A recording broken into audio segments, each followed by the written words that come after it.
The summer after college, I went camping with two close friends, Jamie and Lex. None of us were exactly seasoned outdoorsmen. We weren't trying to go off-grid or test our survival skills or anything like that. We just wanted to unplug for a weekend, breathe some air that didn't come out of a vent, and maybe drink a little too much without worrying about alarms or inboxes.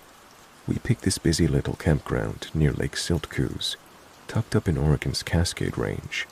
It wasn't remote, more of a half-step into the wild kind of place. There were fire pits, gravel paths, and water spigots. Even the outhouses didn't smell too terrible. The kind of spot where you're more likely to run into someone with a Subaru full of trail mix than a bear. We got there late Friday afternoon, just as the shadows were starting to stretch across the pine needles. Jamie had borrowed a beat-up 4-person tent from his sister, some old REI model that smelled faintly of mildew and citronella. We popped it up quick, staked out the corners, and cracked open a couple warm beers from the cooler.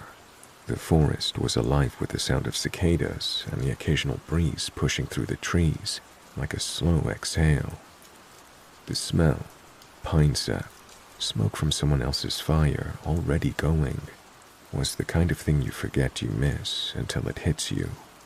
The plan was simple: grill some food, shoot the shit, maybe go swimming in the lake the next day if it didn't look too gross.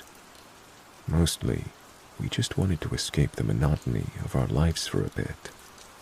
Our site had a decent little buffer of trees, but not total privacy. Just across the clearing, maybe 40 or 50 feet away, there was another camp already set up. It wasn't like the others. No neatly packed gear, no minivan, no folding chairs.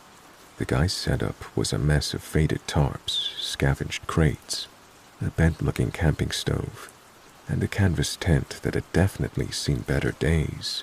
You could tell right away. This wasn't a weekend escape for him. This guy was living out here.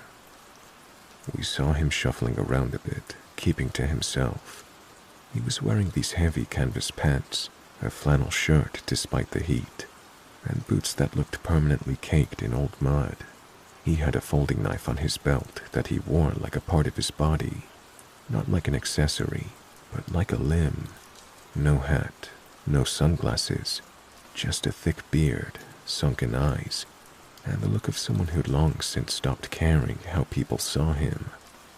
He came over that evening, uninvited, but not exactly unwelcome.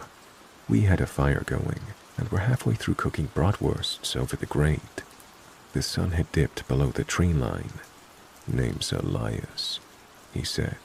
His voice was low and gravelly, like a dry engine that hadn't turned over in a while.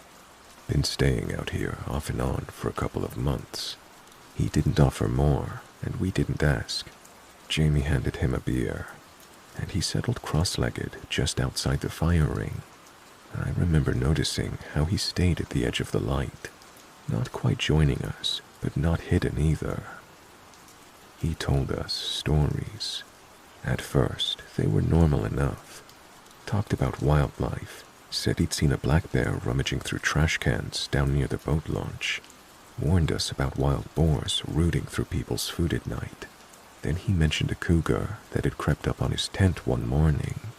Said he woke up because he could feel it breathing near the canvas wall. That got us to shut up and listen. We knew there were cougars in the Cascades. It wasn't totally implausible, but something about the way he told the story. It didn't sound like a warning. It sounded like a memory he was replaying to himself out loud. Then, things got, weird. "I've seen other things, too," he said, as his voice got even quieter. "Up in the sky, not planes. These ships, triangular, silent. They don't move like anything we built. They hover, they watch." He paused and made a triangle shape with his hands. "Dorito-shaped," he added, smirking. "Orange lights at the corners. They come out just after midnight. Not every night, just sometimes. You can hear 'em if you listen hard enough. They hum real high, like a mosquito in your skull. Lex gave a half laugh, the kind that's trying to say, "That's crazy," without sounding rude. I could tell he was unsettled, though. He'd stopped eating. Jamie just sipped his beer and looked at the fire. Elias didn't seem to care whether we believed him. He kept glancing up through the trees like he was expecting one of those triangle ships to show up at any second.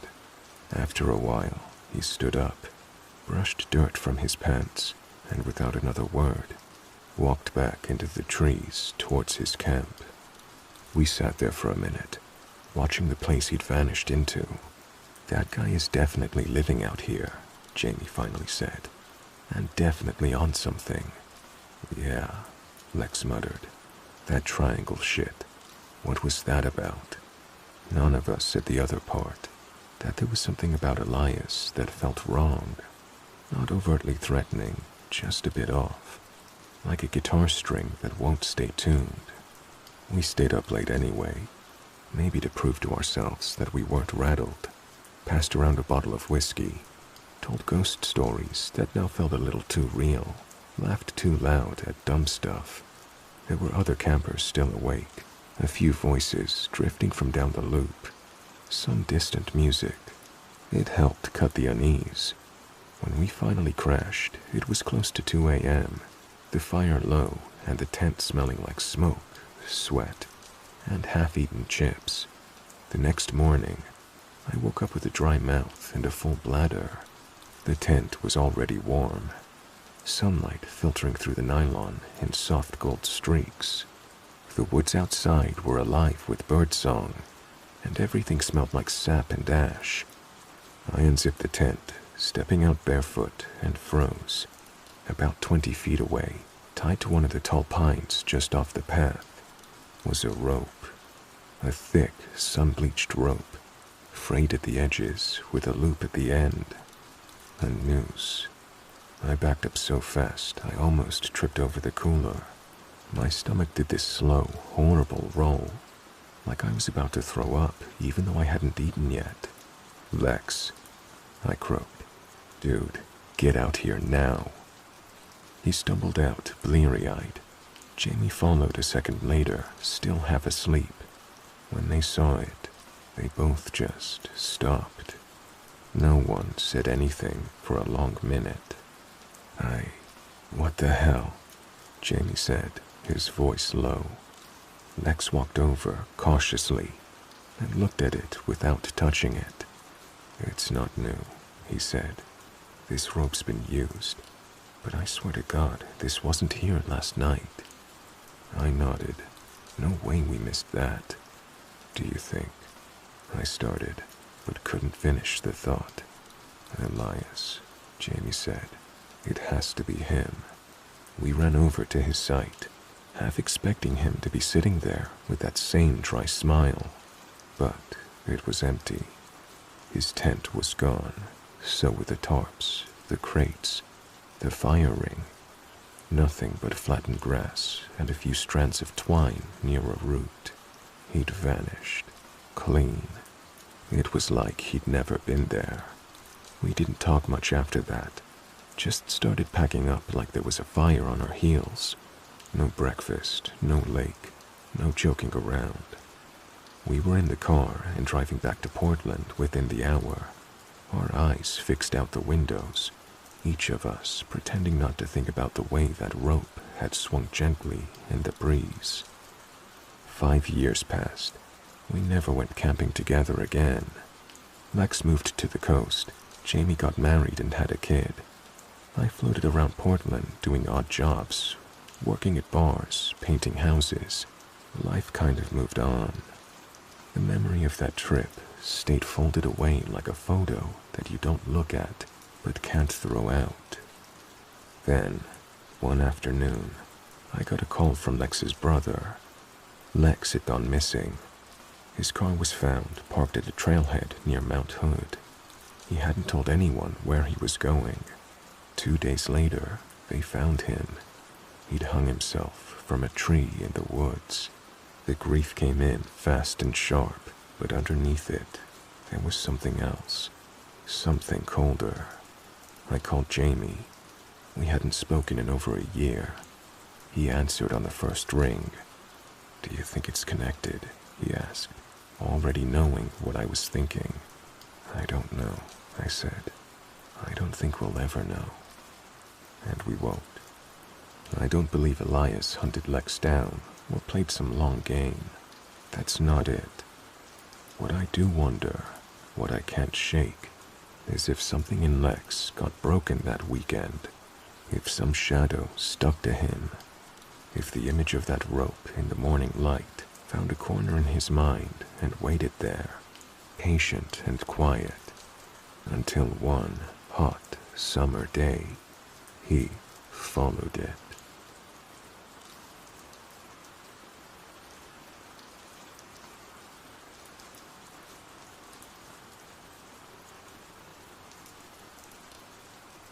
We'd been camping at Deep Pine Lake for a couple of days already when the couple showed up. Our site was one of the better ones, tucked up a slight ridge, shaded by tall pines, with a decent view of the lake and enough room for 3 tents, a fire pit, and our beer cooler. Just Aaron, Mike, and myself. 3 days of fishing, drinking, and arguing about who forgot the camp stove. It was Mike for the record. The site next to ours had been empty since we arrived. Late in the afternoon, on day 3, a dusty old Jeep rattled up and parked awkwardly near the clearing. The doors opened, and out stepped 2 people, maybe mid-30s, very tan, very wiry, like circus folk who traded in clown shoes for Carhartts. They didn't say much at first, just nodded and started unloading. No tent, just a large canvas tarp and some weathered duffel bags. One of them, ponytail guy, pulled out a thick, coiled lasso.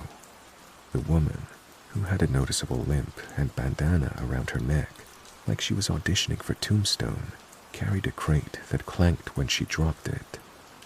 We weren't trying to stare, but we did that thing where you pretend to talk while side-eyeing the situation, like you're watching a slow-motion car crash. Then it got acrobatic, for lack of a better description. They spent the next 2 hours doing what I can only describe as competitive lasso trick practice and casual hatchet juggling. Ponytail guy was whipping the rope around himself, lassoing rocks, spinning it in wide loops over his head, sometimes catching small tree branches in midair. The woman, she was tossing him 2 small hatchets, like camping-sized tomahawks, up into the air, flipping them, catching them, sometimes behind her back. Every time she caught one, she let out this tiny whoop that echoed across the lake like a bird calling for a duel.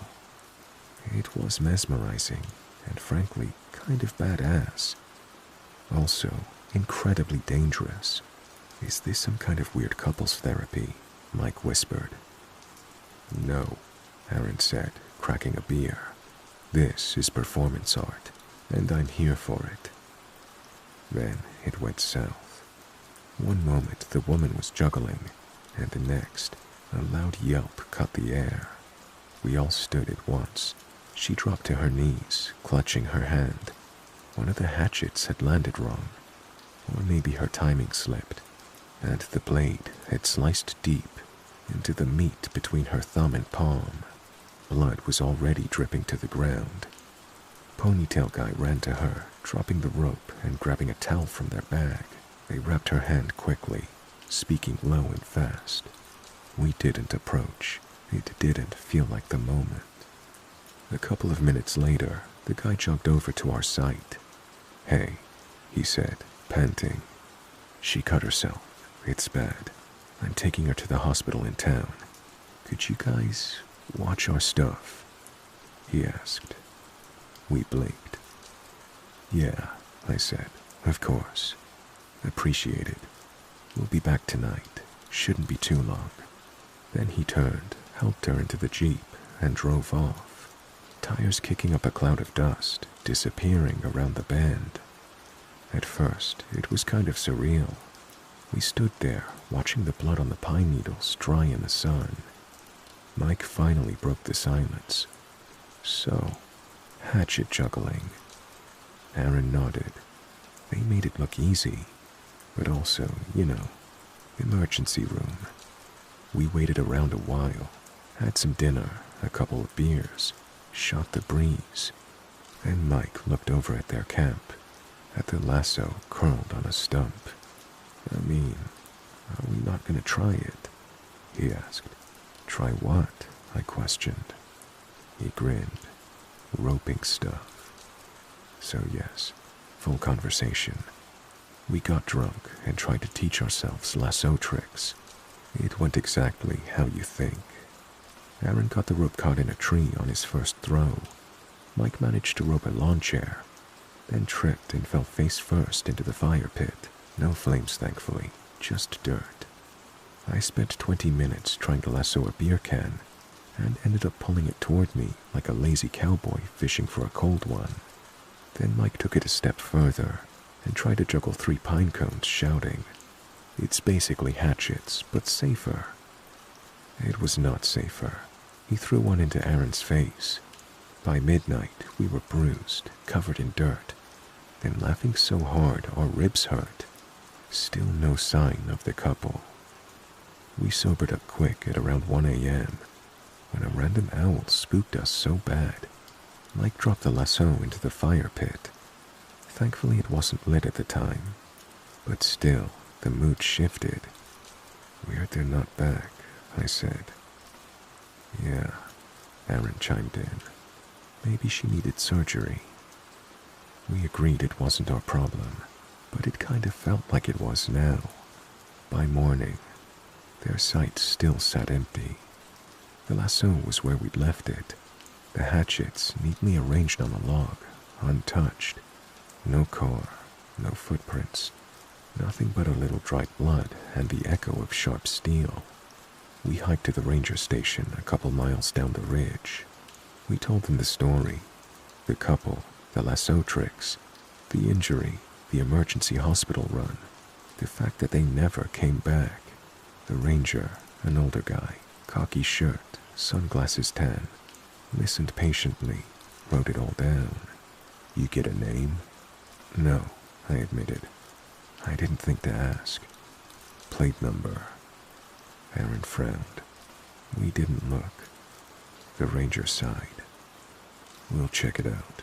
Could be they left overnight, went home, forgot to grab their stuff. Happens more than you'd think." We left the next day. They still hadn't returned. Their gear sat in silence, the hatchets untouched. About a week later, I called the ranger station out of curiosity. A guy answered, but he pulled the report. "No follow-up," he said. "Gear's still there. We logged it as abandoned and locked it up in the shed. No one came back to claim it." He told me. "No missing persons report?" I asked. "None in this county. Why?" "No reason," I replied. I hung up and stared at my phone for a while, because for all the absurdity of it, the hatchet juggling, the rope tricks, the accidental bloodletting, the part that stuck with me the most was the guy's face when he asked us to watch their stuff. He didn't look worried. He looked like he was handing us something.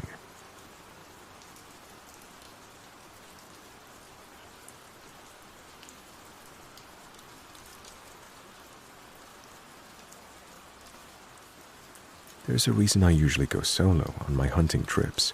I like the quiet. I like waking up before dawn with the whole world still asleep. The smell of pine and coffee hanging in the air. The only sound being wind through trees or the click of my shotgun safety. It's peace, the kind you can't get near people.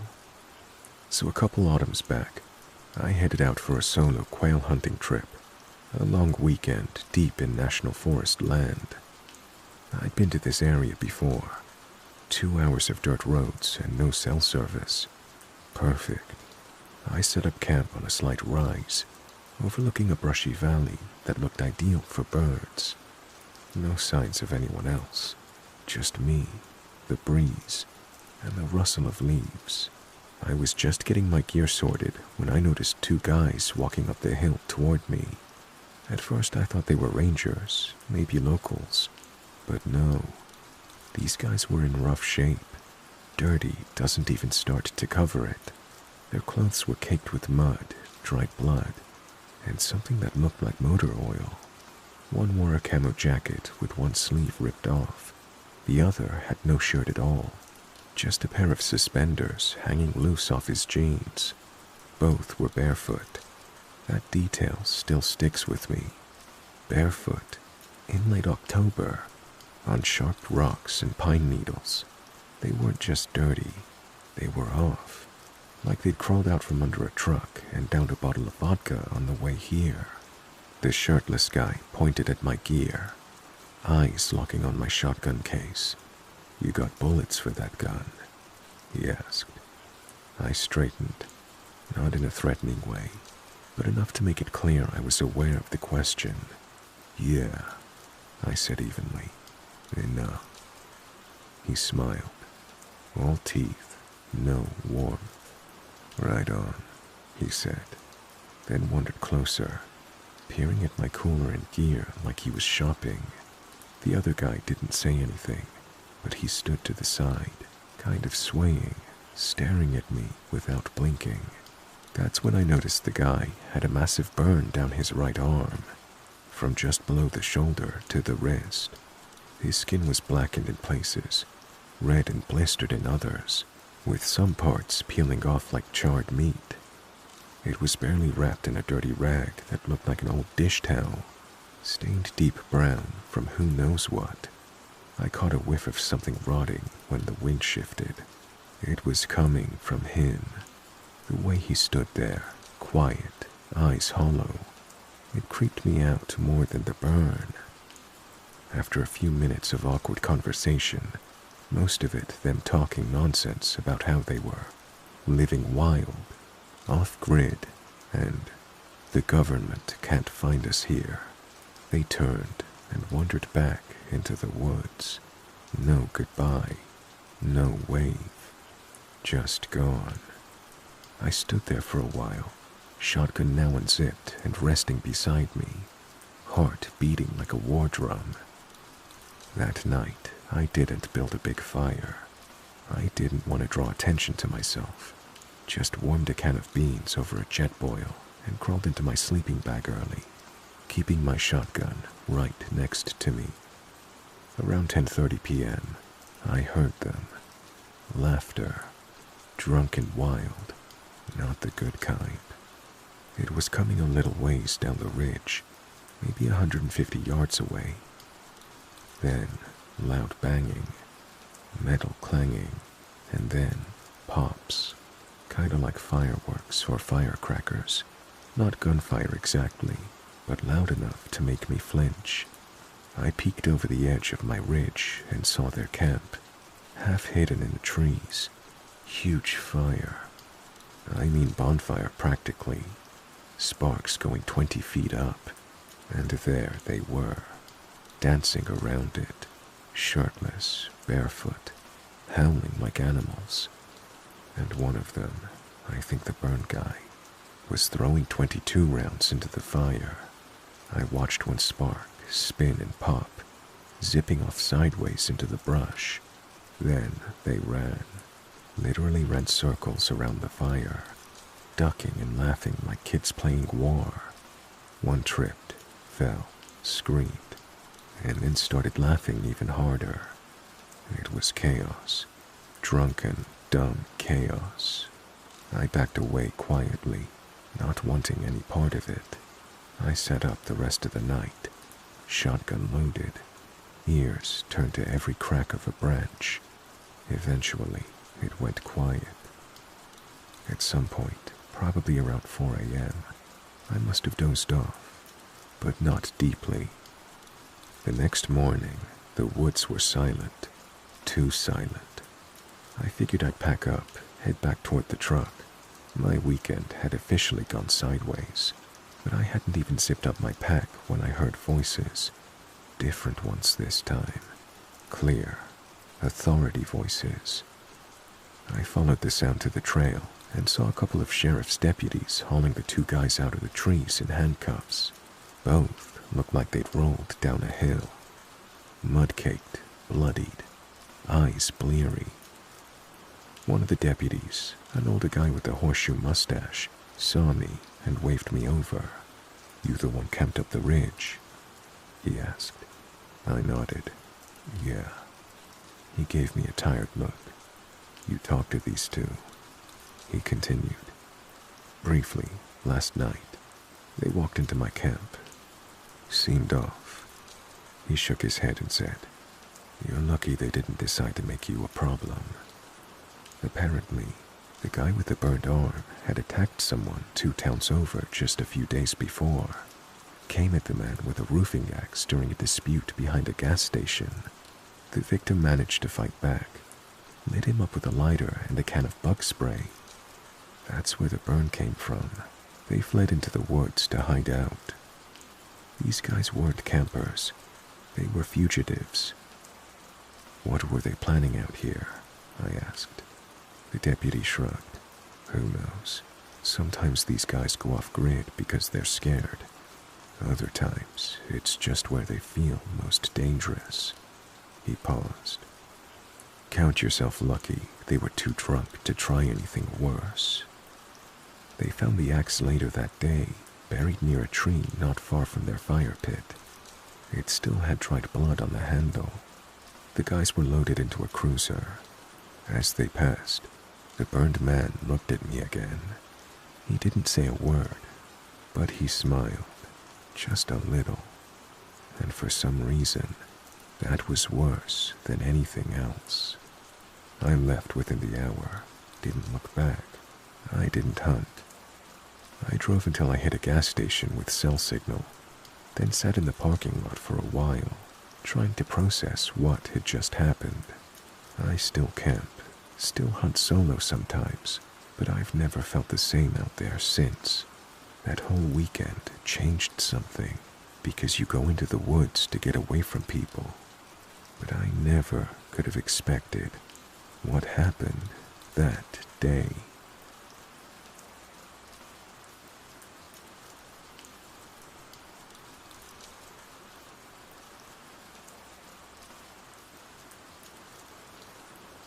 I've told this story a handful of times, but it never feels like it fully captures how messed up that weekend was.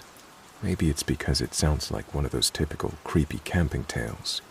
Except this one really happened, and the place where it happened, it still gives me the chills.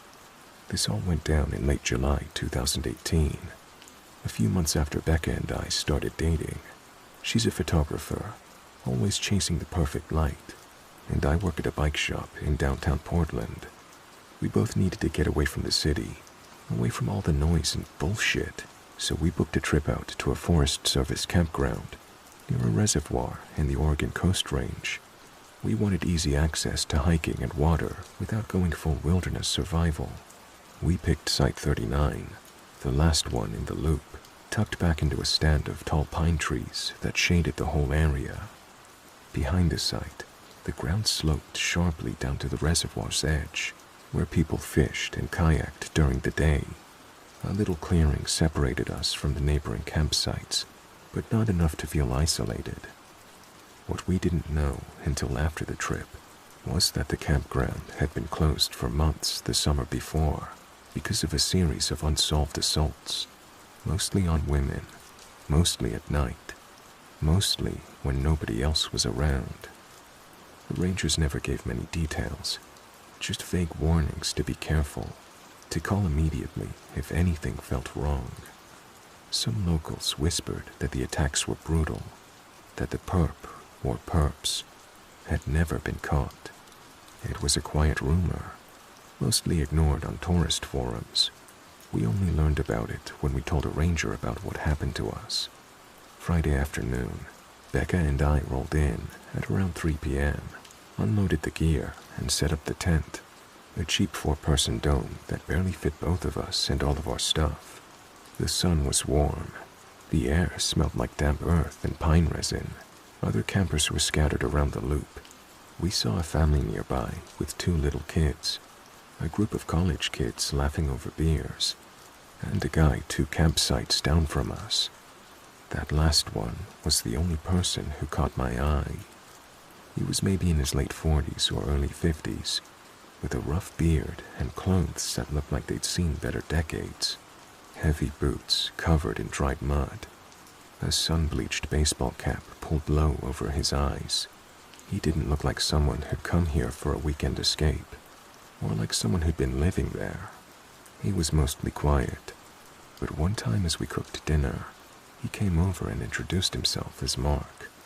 "I've been hanging around here for months," he said, with the kind of voice that makes you lean in to listen. "Not always at the campground, but nearby," he continued. He seemed to want to chat. Becca and I made polite conversation, but something about him set my nerves on edge. The first night we were there, it was quiet. We cooked burgers, drank a couple of beers, and went to bed at around 11. I remembered how pitch black it was outside the tent, and the forest was alive with cricket songs and the occasional hoot from an owl. At around 3 a.m., I woke up suddenly. There was a sharp chemical smell, gasoline mixed with something burned. I unzipped the tent window to get fresh air and noticed a cigarette butt, but still warm, lying on the ground right outside the entrance. Neither Becca nor I smoked, and there was no path near our site where a stranger could have accidentally wandered. I flicked the cigarette into the fire pit, zipped up the tent, and I laid awake for the rest of the night, trying not to panic. The next day, we tried to pretend everything was fine. We hiked, swam in the reservoir, and laughed over lunch. But that night, it happened again. At around 2:30 a.m., I was jolted awake by a faint crunching noise. Someone stepping carefully on pine needles. Becca stirred, but didn't wake fully. I grabbed my phone and quietly unzipped the tent. Peering outside, my eyes adjusted slowly. There was nothing at first, just shadows and trees. Then I saw it. On the picnic table, a plastic spoon, melted and warped, smeared with something dark, sticky, and unidentifiable. I don't know why I crouched and touched it, but it was cold and slimy. I took it inside and tossed it into our trash bag. When I told Becca, her face went pale. She said she'd heard whispering outside the tent during the night. Soft, indecipherable voices, but thought it was just me mumbling. That's when I called the ranger station and asked more about the campground's history. The woman on the phone sounded tight-lipped, but confirmed the campground had been shut down for months the previous summer due to a string of assaults, mostly on women attacked while camping alone or in small groups. None of these cases had been solved.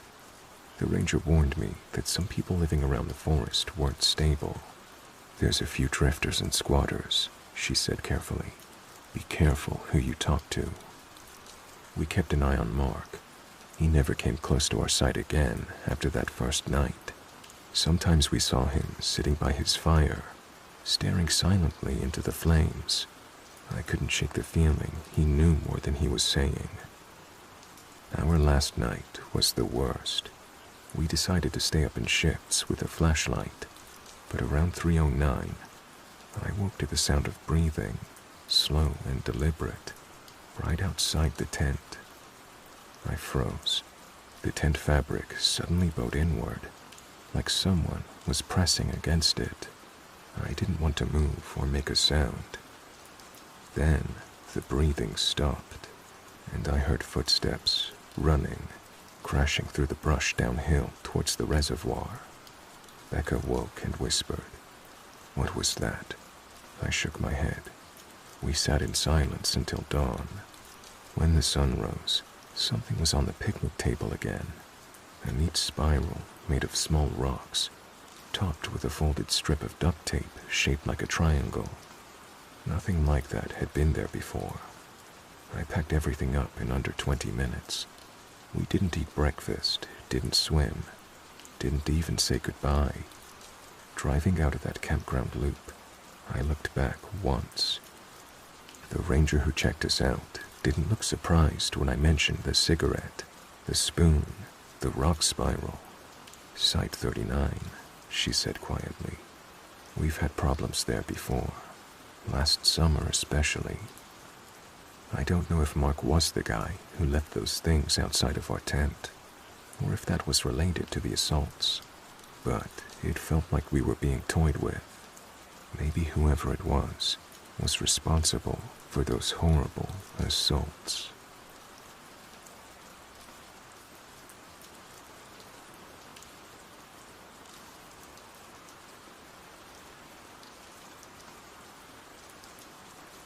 Back in 2008, I was a student planning to go to university and needed some extracurricular stuff I could put on my entry applications. As most UK students know, one of the best to have on there is the Duke of Edinburgh Award. As part of this award, you have to embark on an orienteering expedition, basically a long trek through woodland and rural villages, following nothing but a map and compass. No GPS allowed. It's a teamwork experience, and you camp and overcome hurdles together and whatever else. Anyway, I was out of shape at the time, and so my uncle volunteered to take me out to the middle of nowhere to get some idea of what orienteering was like. We didn't stay out overnight like I would have done during the real thing, but we hiked maybe 10 miles through woods and a small village in pretty abysmal weather. By the end of the journey, we were soaked to the bone and pretty miserable, looking forward to getting back to the car and heading home. For the last part of the journey, we were on a dirt trail heading uphill with bushes and trees either side. We were marching onward in silence at this point, when all of a sudden there was a rustling in the foliage to our left. From behind a large bush stepped an old man in a black suit with a red bow tie and dress shoes.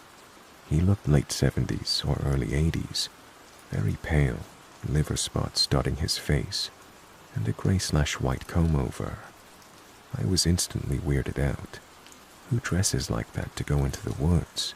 The instant thought, seeing a guy his age out there in those clothes, in those weather conditions was, this guy has lost his marbles.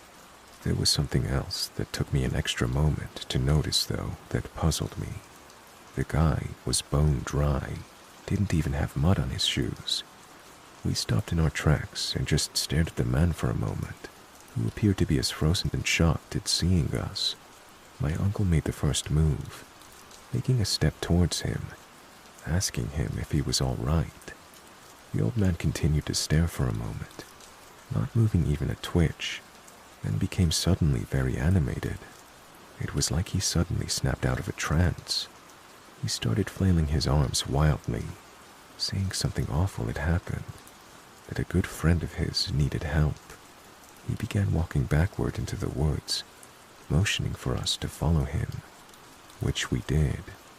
We started off at a brisk walk, then escalated to running as we struggled to keep up with the old man.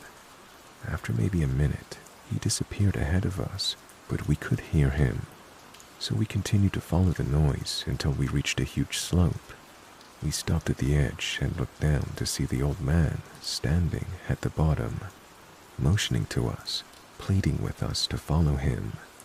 I remember looking down, and the slope was probably at a 40-degree angle, spanning for perhaps 50 feet or more and slick with mud.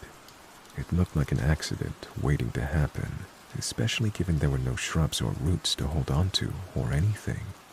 I remember looking down at the old man on the other side of the slope and wondering, how the hell did he cross that so quickly and so cleanly? I mean, at that distance, it's hard to see fine detail clearly, but I swear he still did not appear to be wet or muddy at all.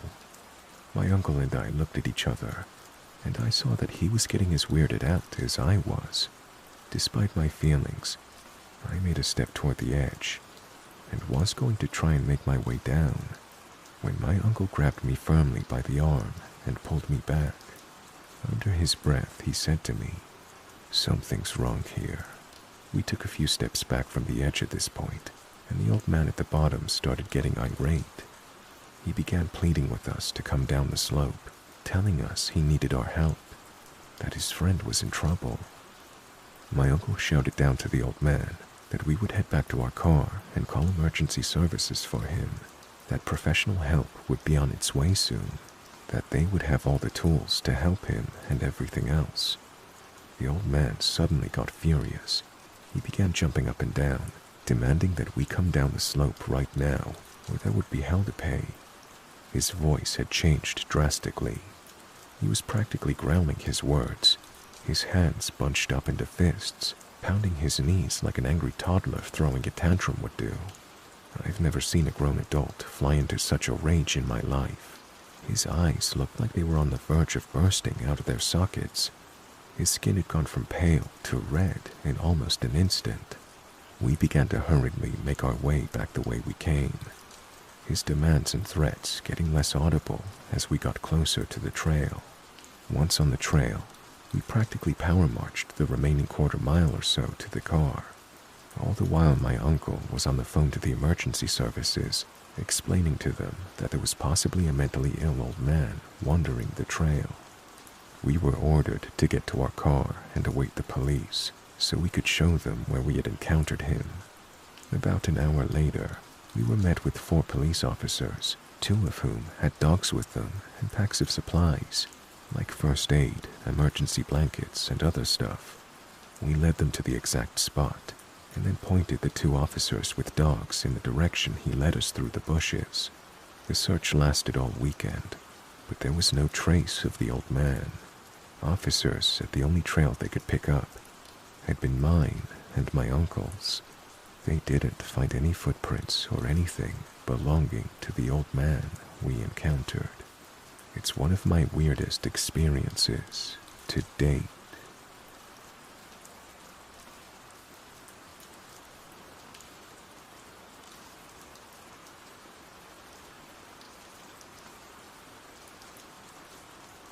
This occurred around 1999 to 2000.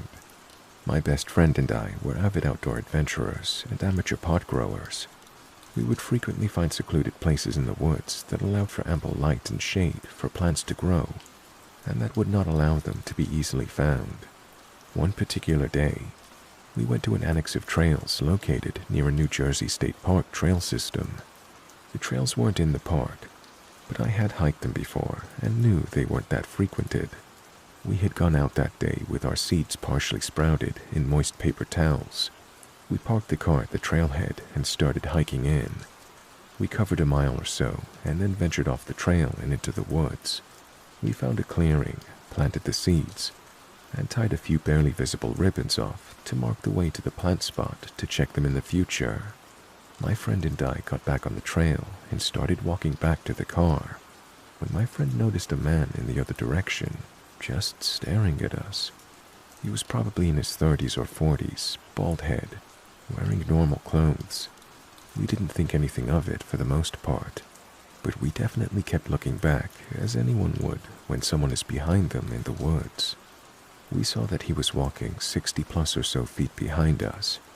It seemed weird, but it was probably more so due to us having anxiety that we planted seeds.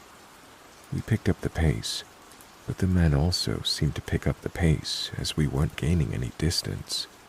At one point, we decided to just get off the trail and let him pass. We turned off the trail and walked into a thicket of sticker bushes, which I remember vividly getting shredded on. We got deeper into the woods and heard cursing. When we turned around, this man was coming through where we had just entered. It was at that moment we actually became scared. Mind you, we're 2 young, strong 19-year-olds, but a man following you into the woods is really creepy. We kind of made a U maneuver to outflank him, and came out of the woods a bit further down trail. Once on the trail, we ran. As we were running, there was a fork in the trail, and my friend went right, and I left. I realized my mistake, as my buddy was going down the correct path, and I wasn't. So I turned around and started running back towards the fork to follow my friend. As I was running towards the direction we came from to get to the fork, I could see the man running toward me down the trail. He was a distance away, but not far enough in my eyes. Survival mode kicked in, and I ran as hard as I could. I caught up to my friend who was walking at that point. I screamed, "He's after us," and we both booked it all the way to the car. We got into the car, shaking and out of breath. We backed up and started to get out of the parking lot when the man appeared at the trailhead. He stopped there and just stared at us as we drove away. I've always wondered what that was all about. Did he want to kill a couple of 19-year-olds? Was he also doing something illegal in those woods and wanted us gone? My buddy and I still laugh and talk about that day, 22 years ago.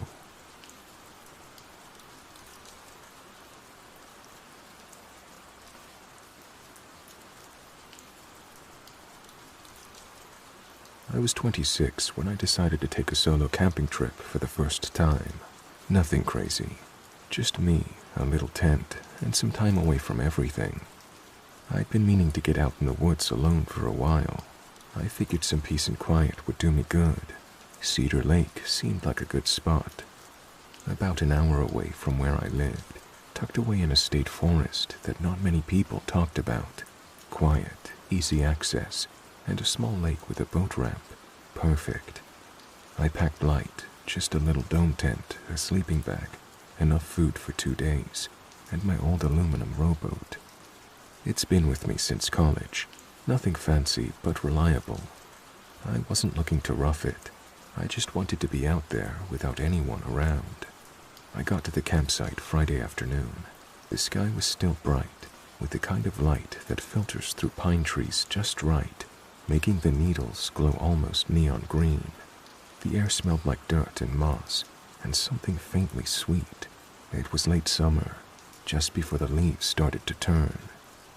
I set up the tent close to the shore, where the water was calm and the trees hung low. I didn't do much that night, just built a small fire, cooked some canned chili on the edge of a grate, and read a bit until the fire died down. The lake was almost mirror still, no breeze to disturb it, and the only sounds were the soft lapping of water and the distant call of an owl. I got inside the tent before 11, thinking I'd get a solid night's sleep. But around 2 a.m., I woke up suddenly. Something wasn't right. I heard the low hum of a motor out on Cedar Lake. After dark, the sound was rare and always a little off. No one usually took boats out this late, not unless they were up to no good. I lay still for a second, trying to convince myself it was nothing, but it wasn't nothing. I slipped out of the sleeping bag, grabbed my flashlight, and carefully zipped the tent open, trying not to make noise. The air was crisp and smelled like wet earth. Moonlight spilled across the lake's surface, turning the water into shifting silver ribbons. That's when I saw them, a small motorboat drifting alongside mine. 3 men sitting low, their faces mostly hidden in shadows. They spoke quietly, too low to make out words, but their body language was tense, like they were nervous or in a hurry.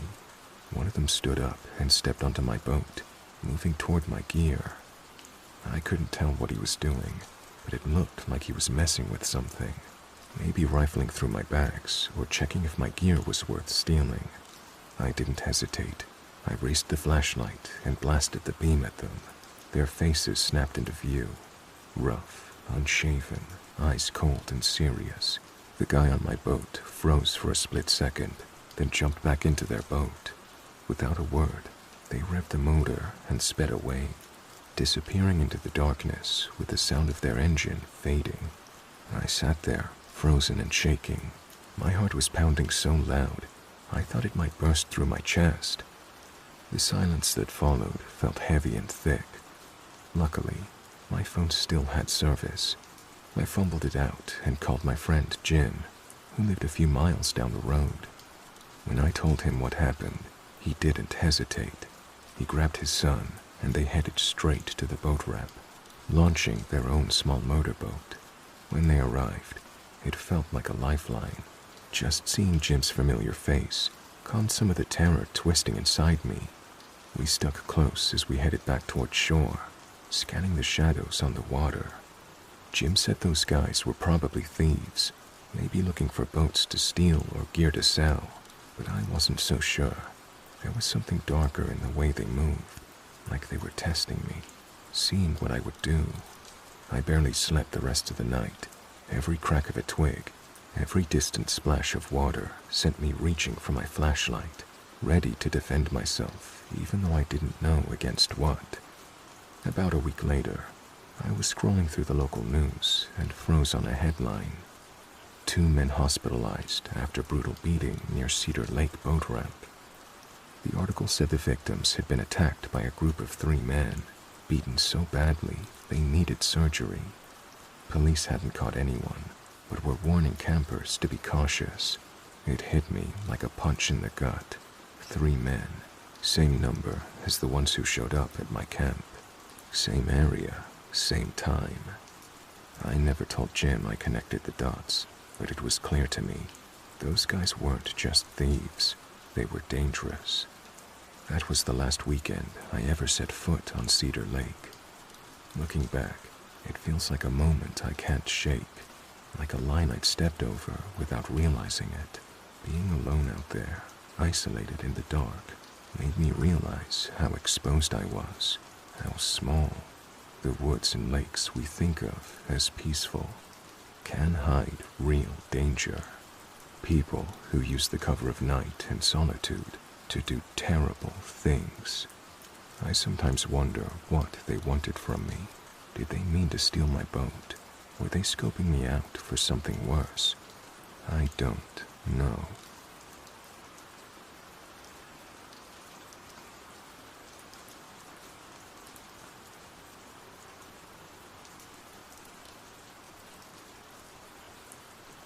I don't usually post stuff like this online.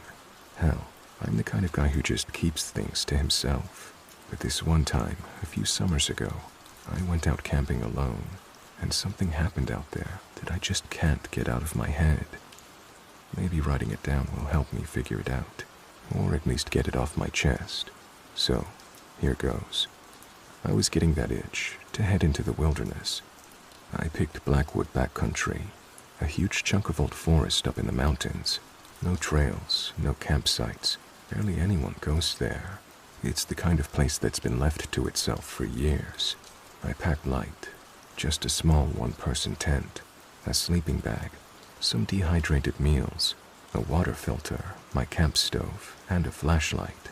No phone signal once you get far enough in, so I didn't even bother bringing one.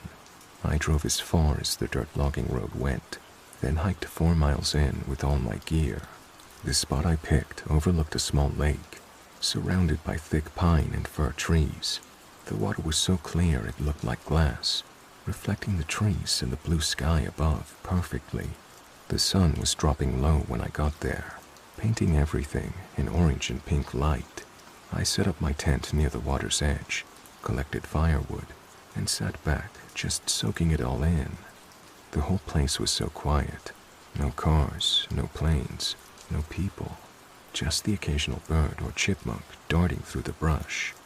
The kind of quiet that gets into your bones, you know? That night, the stars came out like nothing I'd ever seen before. The Milky Way stretched across the sky like a river of light. For once, I was truly alone. Around 10 p.m., I was just about to drift off when I heard it. Crunch, crunch, crunch. At first, I thought it was an animal, but these steps were heavy, deliberate, slow and methodical, like someone was pacing around the edge of my camp. My heart stopped. I grabbed my flashlight, unzipped the tent quietly, and shone the beam toward the tree line.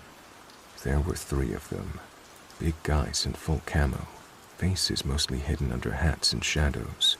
One had a rifle slung over his shoulder. The others carried big packs. One stepped closer to my tent, fingers twitching near the zipper. Instinct kicked in, and I yelled, "Hey, what are you doing?"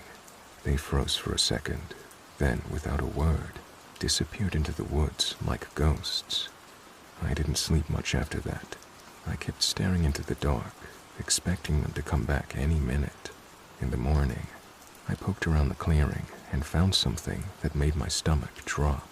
Twisted wire snares, hidden in the bushes a few feet from my tent. Crude but deadly traps, designed to snap shut and hold anything caught by the leg. I hadn't noticed them when I arrived. That's when it clicked. These weren't regular hunters passing through.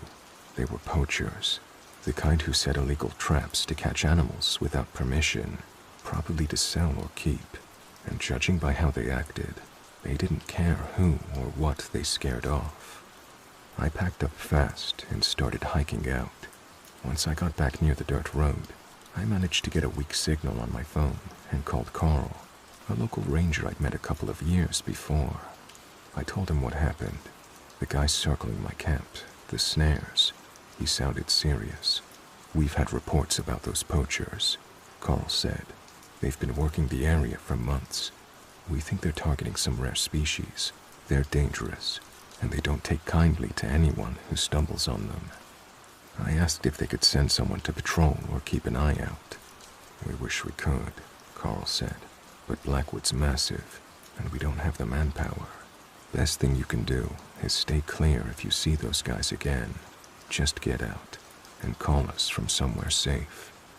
A week later, I was scrolling the local news when something jumped out at me. 2 experienced hikers missing near Blackwood backcountry. Search ongoing amid warnings of illegal traps. Apparently, these 2 hikers, who knew the area well, disappeared near the same spot where I camped. Rescue crews found their backpacks and boots abandoned near some wire traps, but no sign of the men themselves. The police suspected the poachers were involved, trying to keep people away from their territory. That hit me like a freight train. Those guys who showed up at my camp weren't just trespassers or some weekend hunters.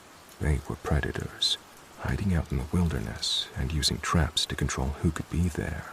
And if those hikers could just vanish like that, I can't stop thinking about what might have happened if I hadn't yelled that night.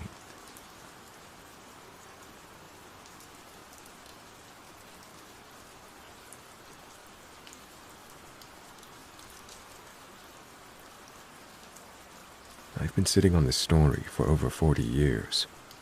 I wasn't sure if I should ever post it, but lately I've seen some folks here sharing creepy wilderness encounters, and it stirred something in me. This isn't a ghost story or Bigfoot sighting, though honestly, I might have preferred that. This is something that really happened, that still makes the hair on my neck stand up when I think about it. It was June 1980. I just wrapped up my first year of college. I was 19, living with my folks in the East Bay for the summer, working a part-time job at a hardware store, and saving up for a beat-up old Datsun. I wasn't the most adventurous kid, but I liked nature. Hiking, camping, you name it. There's something peaceful about being out there in the woods.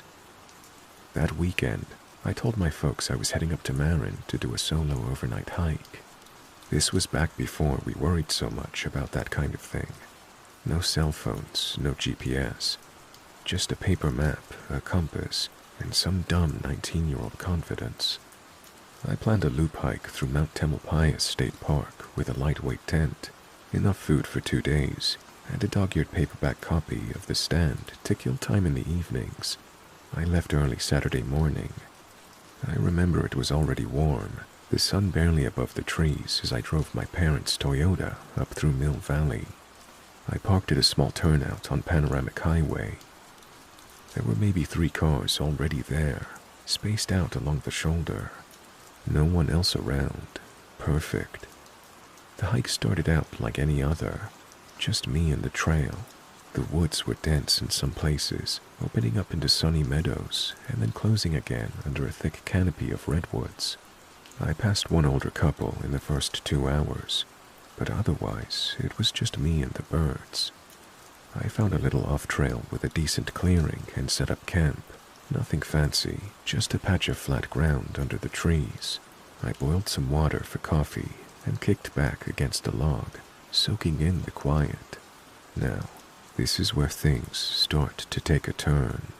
Around mid-afternoon, I was maybe half a mile from my camp, hiking a little loop trail that led to a scenic overlook. I was just stretching my legs. I came around a bend and nearly jumped out of my skin. There was a man standing dead center on the trail, just standing there. He was tall, skinny, almost lanky, with thinning gray hair and these round glasses that made his eyes look bugged out. He looked like someone's dad, but with a weird energy. He was wearing a tan hiking vest over a blue shirt, and he had a camera hanging from his neck. Didn't mean to startle you, he said, smiling way too wide. His voice was calm, but there was this noticeable stutter.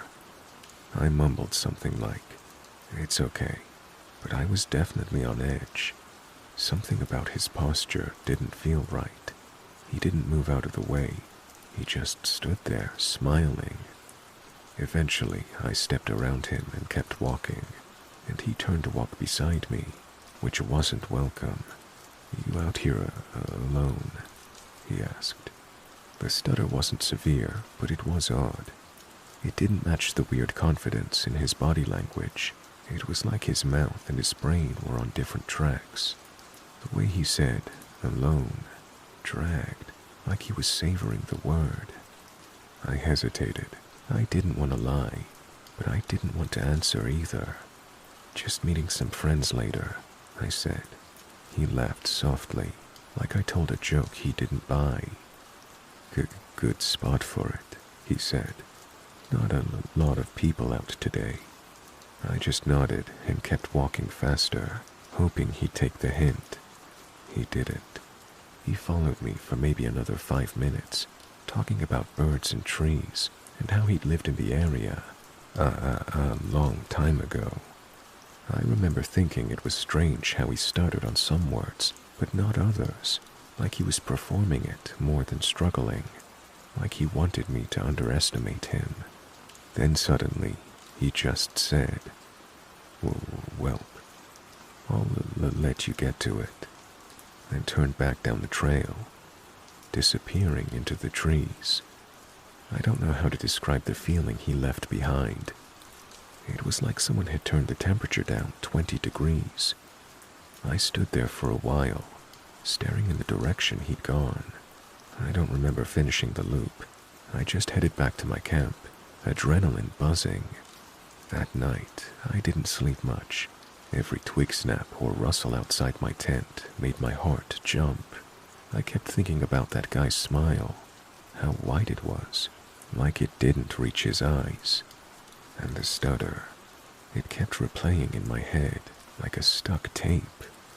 It felt like part of a mask, like he was trying to seem non-threatening while watching every move I made. I eventually dozed off, probably at around 3 or 4 a.m., and left the first thing in the morning. Here's the part that still messes me up. That afternoon, driving home, I flipped on the AM radio. The top story on the local news was about another hiker who'd been found dead, shot, execution style, in the woods near Mount Tam. The body had been discovered earlier that morning, just a few miles from where I'd camped.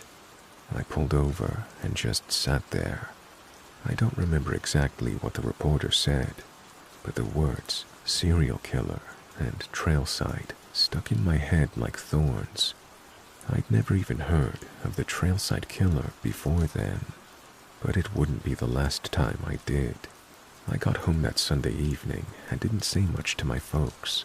I told them the hike was good, weather was fine, yada yada. I didn't mention the guy on the trail or the news report. I don't think I fully processed it yet. Honestly, I didn't want to admit to myself that I might have been in serious danger. It was easier to pretend that creepy guy was just some socially awkward hiker, and not, a murderer. But over the next few days, I couldn't shake the feeling that something had been really, really wrong. I started paying attention to the news. Back then, you didn't get updates pushed to your phone. You had to actually watch the local broadcasts or read the paper. So, every night, I sat in front of the little TV in our kitchen, waiting for updates. And, sure enough, there it was again. The second body had been found. Another hiker, this time a woman in her 20s.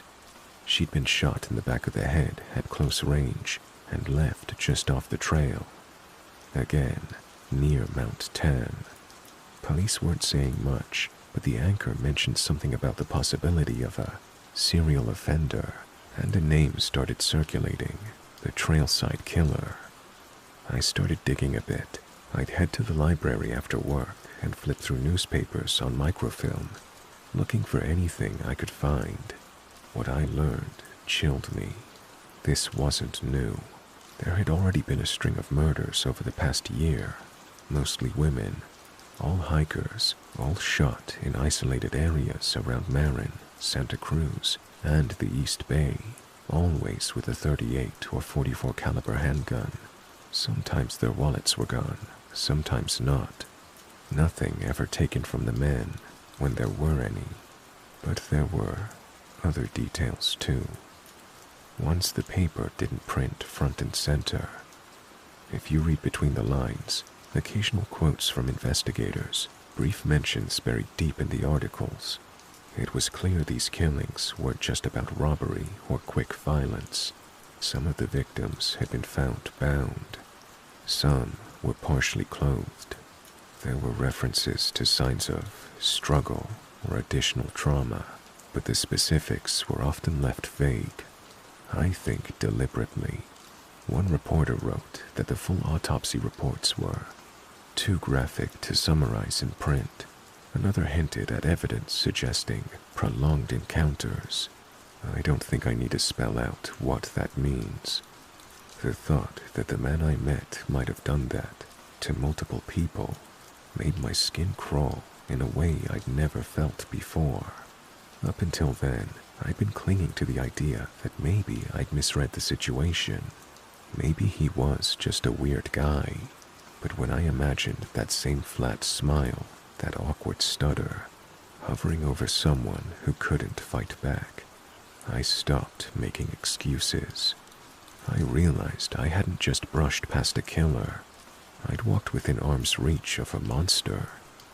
Eventually I told a friend, a guy I worked with at the hardware store.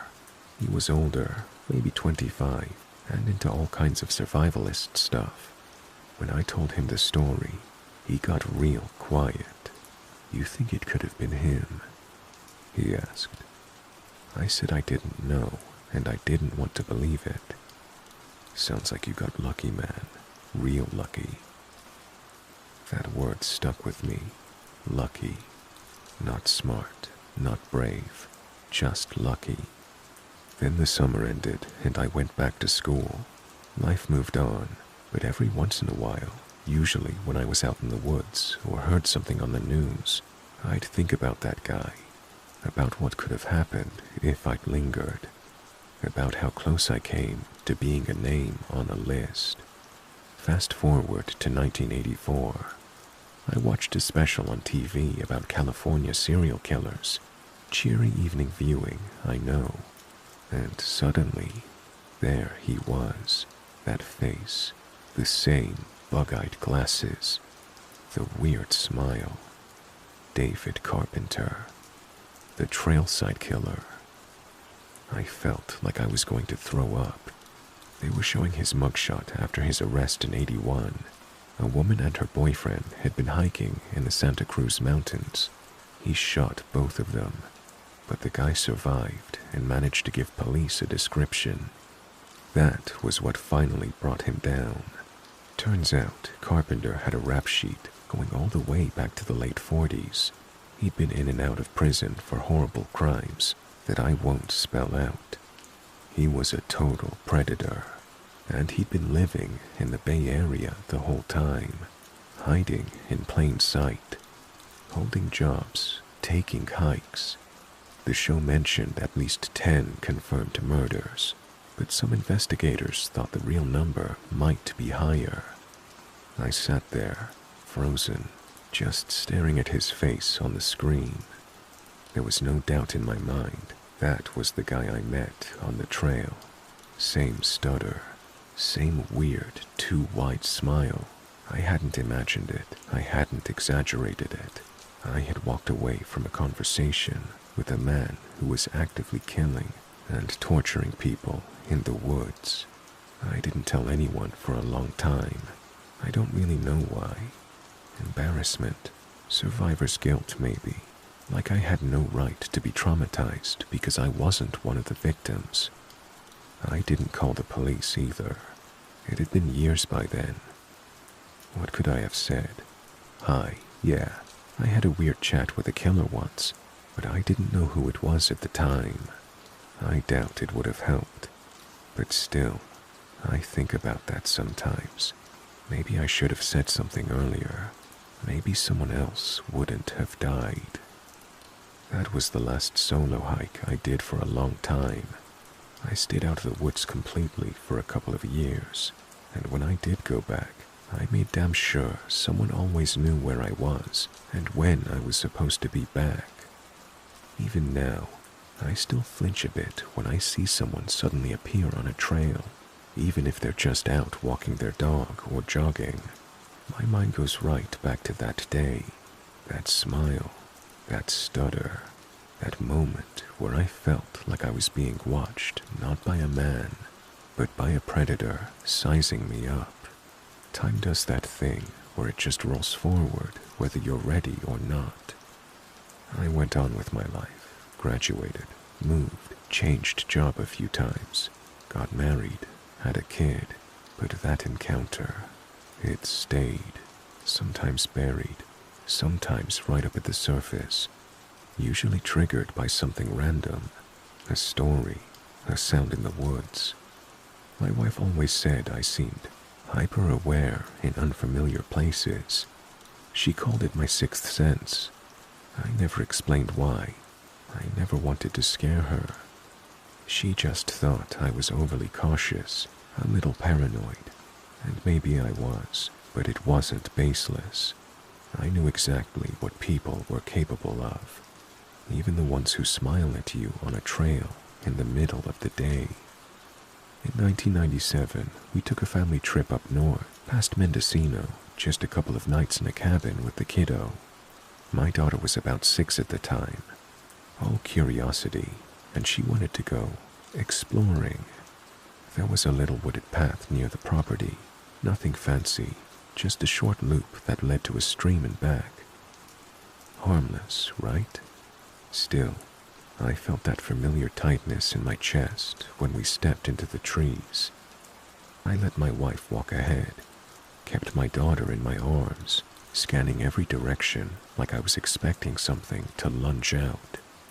Halfway through, we passed a man walking alone, average-looking guy, maybe in his 40s, wore a rain jacket and carried a small walking stick.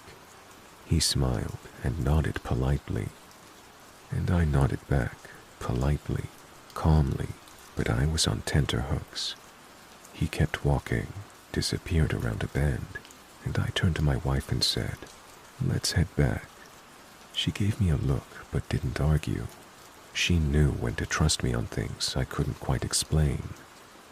That's the thing no one tells you about this kind of experience. It never fully leaves you. You can't unfeel that brush with danger, and I never felt the same in the woods after 1980. I go back, sure, but I always carried that weight, that shadow. In 2003, I finally did what I should have done 20 years earlier. I called the police, not 911, just the non-emergency number for the Marin County Sheriff's Office. I told them I thought I'd encountered David Carpenter back in 1980, before his arrest.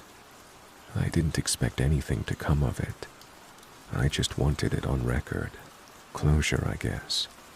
They were polite, took down my statement over the phone, asked a few clarifying questions. They said they'd pass it on to the cold case unit. I never heard back, but that wasn't the point. I just needed it out of me. That same year, something else happened that shook me more than I expected. Carpenter came up for potential execution. The state was moving cases forward again. His name popped up in the newspapers, radio reports. Death row inmate David Carpenter, trailside killer, back in headlines. His photo was everywhere again. That same damp face, same glasses, same thin smile. I kept thinking, what if I'd been one of them? And why wasn't I? I read up on his crimes again. 10 confirmed murders, maybe more. He targeted people who were vulnerable, isolated, hikers, mostly women, but sometimes couples. He'd sometimes tie victims up, sometimes rob them, often much worse. But always, he killed. Every time someone got away, it was pure luck, which is what I still come back to. I've had nothing that should have protected me. I was alone. I was 19. I was a kid with a backpack and a dumb smile. If he had a gun in his bag that day, and I bet money he did, I wouldn't be here writing this. You would have read about me in the chronicles as another body found near trailhead. I'd be a footnote in one of those true crime books you pick up at the airport, and the world wouldn't have changed much. I never told my daughter the full story. She's an adult now, got her own kid, and she hikes sometimes, posts her trips on Instagram. I worry more than I probably should. She rolls her eyes when I ask if she's checking in, if she's bringing someone, if she's got signal. But I ask anyway, because I know. And when I tell her, stick to busy trails or let someone know your route, she hears a dad being a dad. But what I'm really saying is, I met the devil once, and he seemed like a nice guy. Back in 2010, a friend of mine sent me a link. Someone had posted a write-up about the trailside killer on Reddit. It was one of those r/true crime posts. Long, detailed, clinical. I read every word, sitting in my kitchen late at night. The comments were full of people saying how creepy it was, how they couldn't imagine being out there alone. I wanted to reply. I really did. Just drop in and say, yeah, well, I was. It was there that I learned a detail that just cements how close I came to pure evil that day. David Carpenter was alleged to lose his stutter when he had victims where he wanted them. He got so excited, he lost his stutter. And I find that both relieving and utterly terrifying.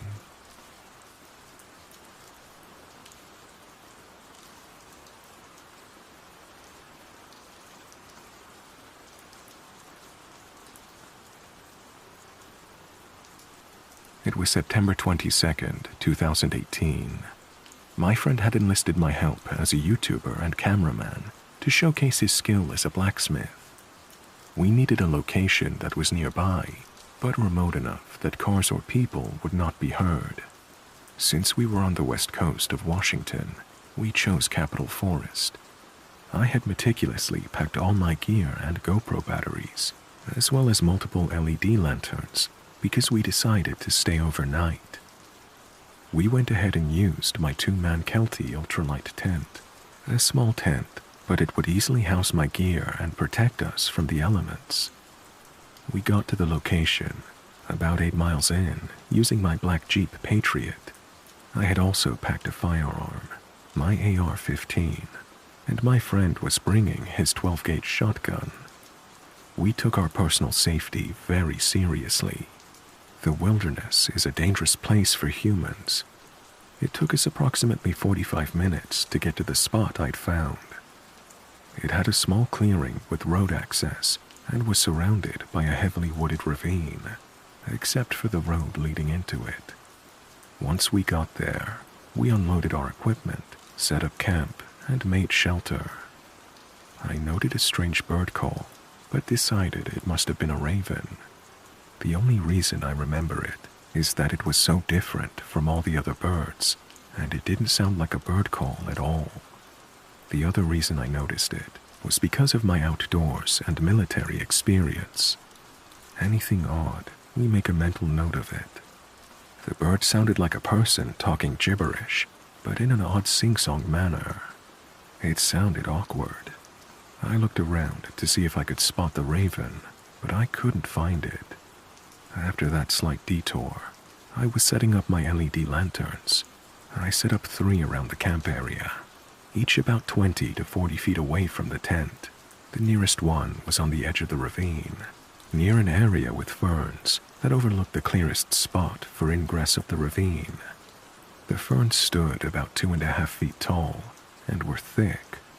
With that done, I began filming as Jay had gathered enough wood and materials for his presentation. I watched him baton wood and axe through plenty of small vegetation, stand on his knives, and abuse them in almost every way possible. He even drove the tips of his knives into a rock, and the tip broke the rock. His blacksmithing was impeccable. I reviewed the footage I got and made sure to get more B-roll.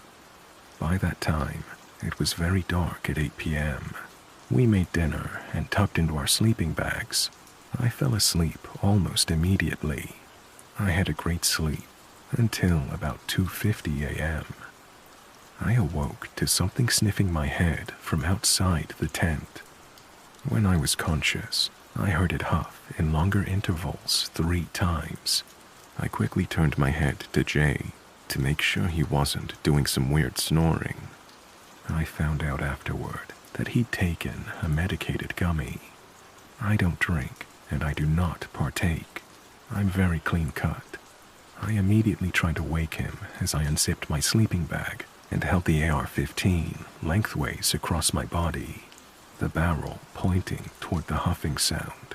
Jay said, "Go back to sleep, it's nothing," and continued to snore. He wouldn't wake up. I said in a very loud voice, "Get." Nothing. There were no sounds of scrambling through the underbrush, no stepping on cold, dry leaves, no animal sounds, no bugs. I was perturbed. I lay awake for almost 3 hours, holding the rifle and sitting up, waiting for this thing to come through the tent. Around 2.5 hours later, I finally went back to sleep. Jay woke me up at 9 a.m. I told him I heard an animal last night and tried to wake him. He didn't remember anything. I said, "Let's check for prints. I'm very curious to see what it was." I'm not sure if it was because the ground was soft and full of debris, but there were no prints around my tent.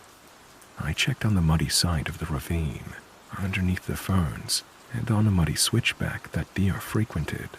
I knew deer frequented it because there were several deer prints on it. There was also a strange imprint from what I thought could be a very large dog or bear, and it wasn't there the day before. I walked back to Jay and told him I had found a strange print that wasn't there yesterday. He said it looked like a man's footprint, but it was distorted due to the rain and slick mud. We both laughed.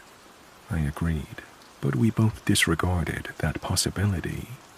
It started to rain at about 10 a.m. that morning. I asked if I could invite some friends from Tacoma. Jay agreed, and they said they'd be there in time for dinner.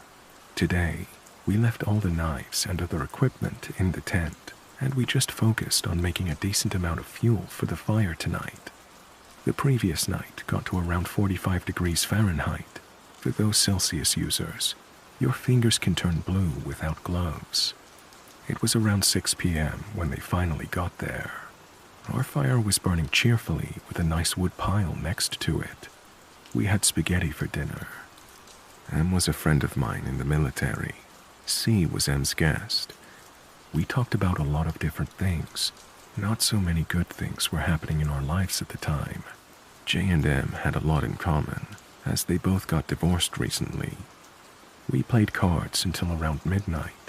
I heard a small rustle in the ferns/leaves area below us in the ravine. I looked up, hoping to see a deer or rabbit. I didn't think much of it. but Jay noticed me looking and asked, "What did you hear, T?" I told him, about 5 minutes earlier, I heard the rustle again, but louder. Then, I heard a soft ting in the center of camp.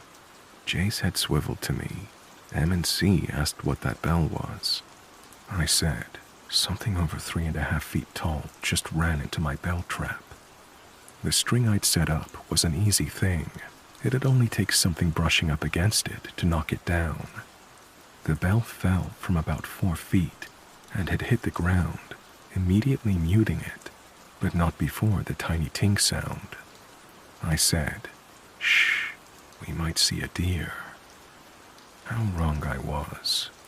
The guys continued to play cards, but my attention was laser-focused on the area with the ferns. 5 minutes go by. I check my watch. It's approximately 12:16 p.m. I'm horrified by what I spotted next. A long, white, and I mean white as in marble, with no hair and black nails, hand pops through the ferns no less than 20 feet away. It's a strange position. It looks like it's connected to someone crawling through the undergrowth. And the compass rows of companions at the table all look up. Jay is frozen in fear. M doesn't see it yet. C can't see it yet. I grab my rifle and stand up as the next arm comes through the ferns. Jay is to my left, locked onto what he sees. The head emerges, a big, slightly elongated jaw or pseudo snout, now exposing a white face and a broad, muscled chest. This thing was ripped. I had no issues believing this thing could rip one of us apart.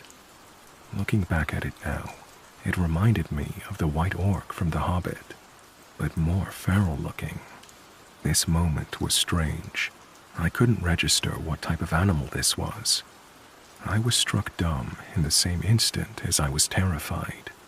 My logic followed as thus. This thing, around 7 feet tall, with arms easily 4 feet long, has snuck up on us in the middle of the night. As I raised my rifle, with Jay turning his head left, and my best friend M still wondering what was going on, Jay said, "Wait." I didn't. I shot 2 rounds into its chest. After the 2 gunshots, it effectively disappeared into the night without a sound. Leave it to the camera guy to have a huge stream of light that was 2,000 lumens and 60K candela. I ran down the ravine, looking for a blood trail or the body. I was fully expecting to see torn up brush, blood, and then the body.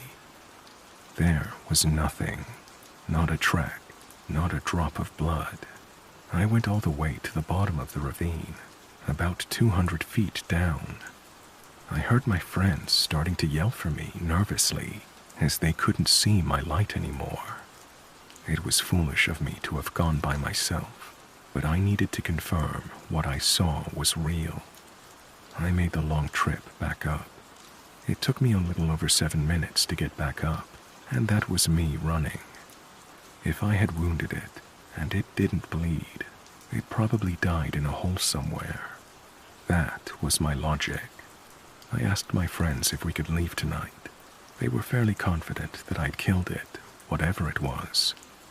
Jay said he was okay if we could sleep in our friend's big tent. I said they were crazy. I want to leave. They convinced me to stay, saying that whatever it was scared off or dead, that we could look for it in the morning. So I told them, "No, I'm sleeping in my Jeep. You guys can sleep in the tent. You're all crazy." They went to bed. It was about 1 in the morning now, and I was cozied up in my Jeep.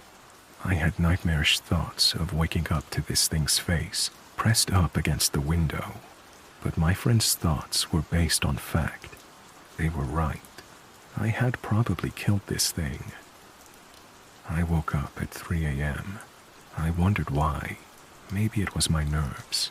With that thought, I turned on my overhead light rack and high beams and looked around the clearing. That's when I got a side view of the creature, staring at my friend's tent from behind a stump.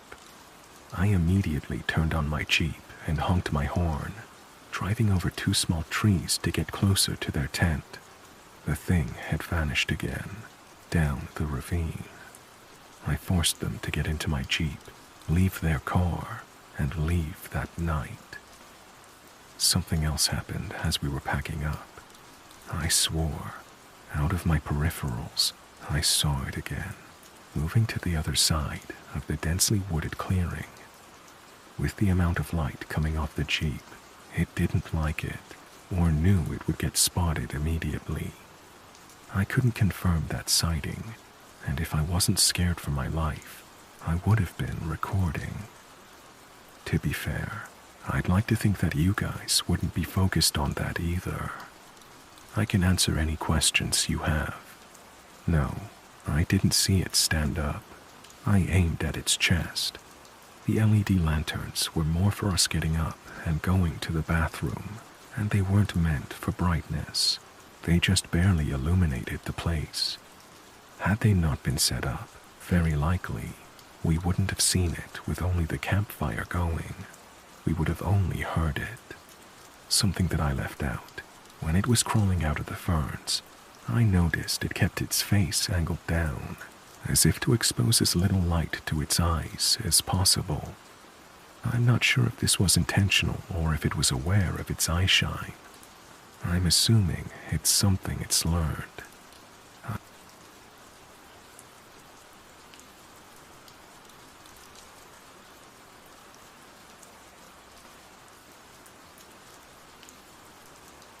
I've been reading stories and r/creepy encounters for a while now, and every time I come across a creepy camping story, I think about something that happened to me years ago. I always kind of laughed it off, but even now, it still makes the hairs on the back of my neck stand up when I think about it. This happened when I was around 15, so back in 2018. I was on a weekend camping trip with my local scouts troop, camping on a big piece of land owned by one of the group leaders.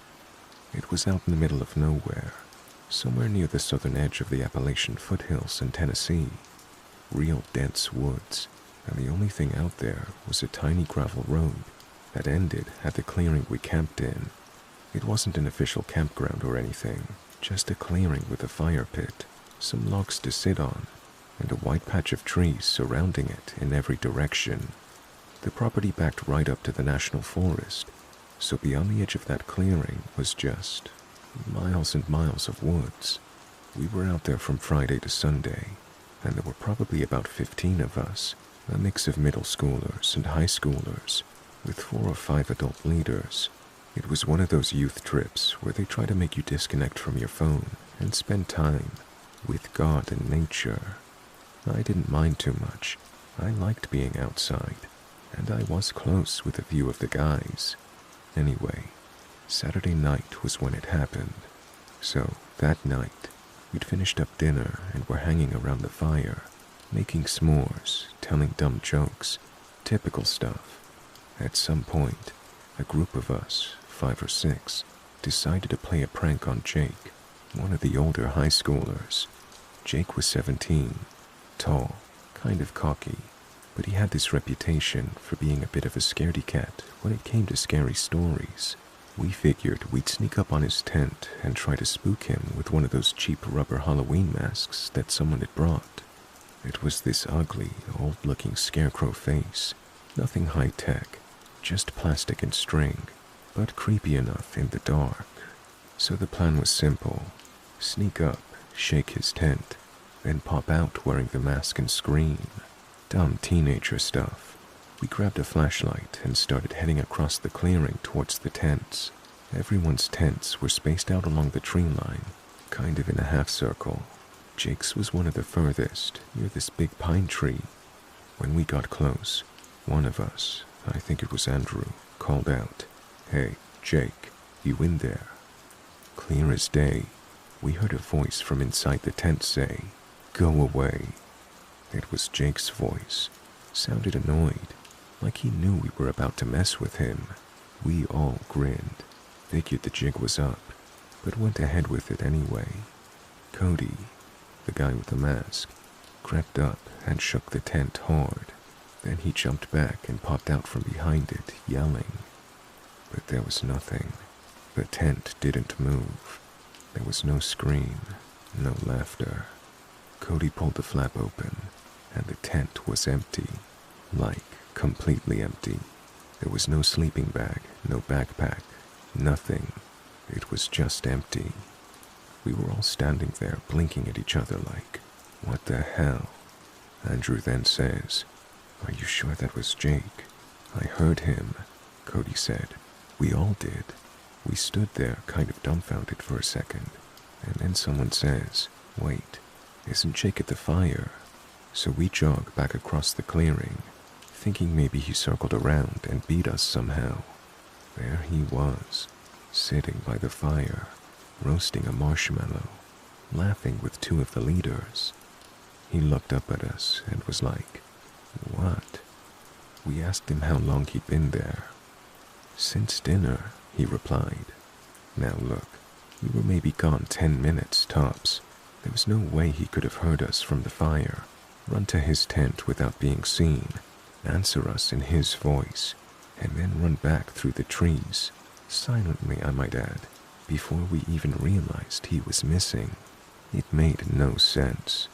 We all just sort of looked at each other. Someone made a joke. Maybe it's a ghost. And we laughed, but it was the kind of laugh you force out when something isn't right, and you can't explain it. Later, Cody said, that wasn't just someone messing with us. That voice was his, like exactly his tone. Same little annoyed way he says, "Go away." I don't know how to explain this part.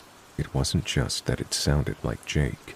It was like someone had a recording of his voice and hit play at the exact right moment, except we never heard any rustling, no movement, just that voice from the tent, and then nothing.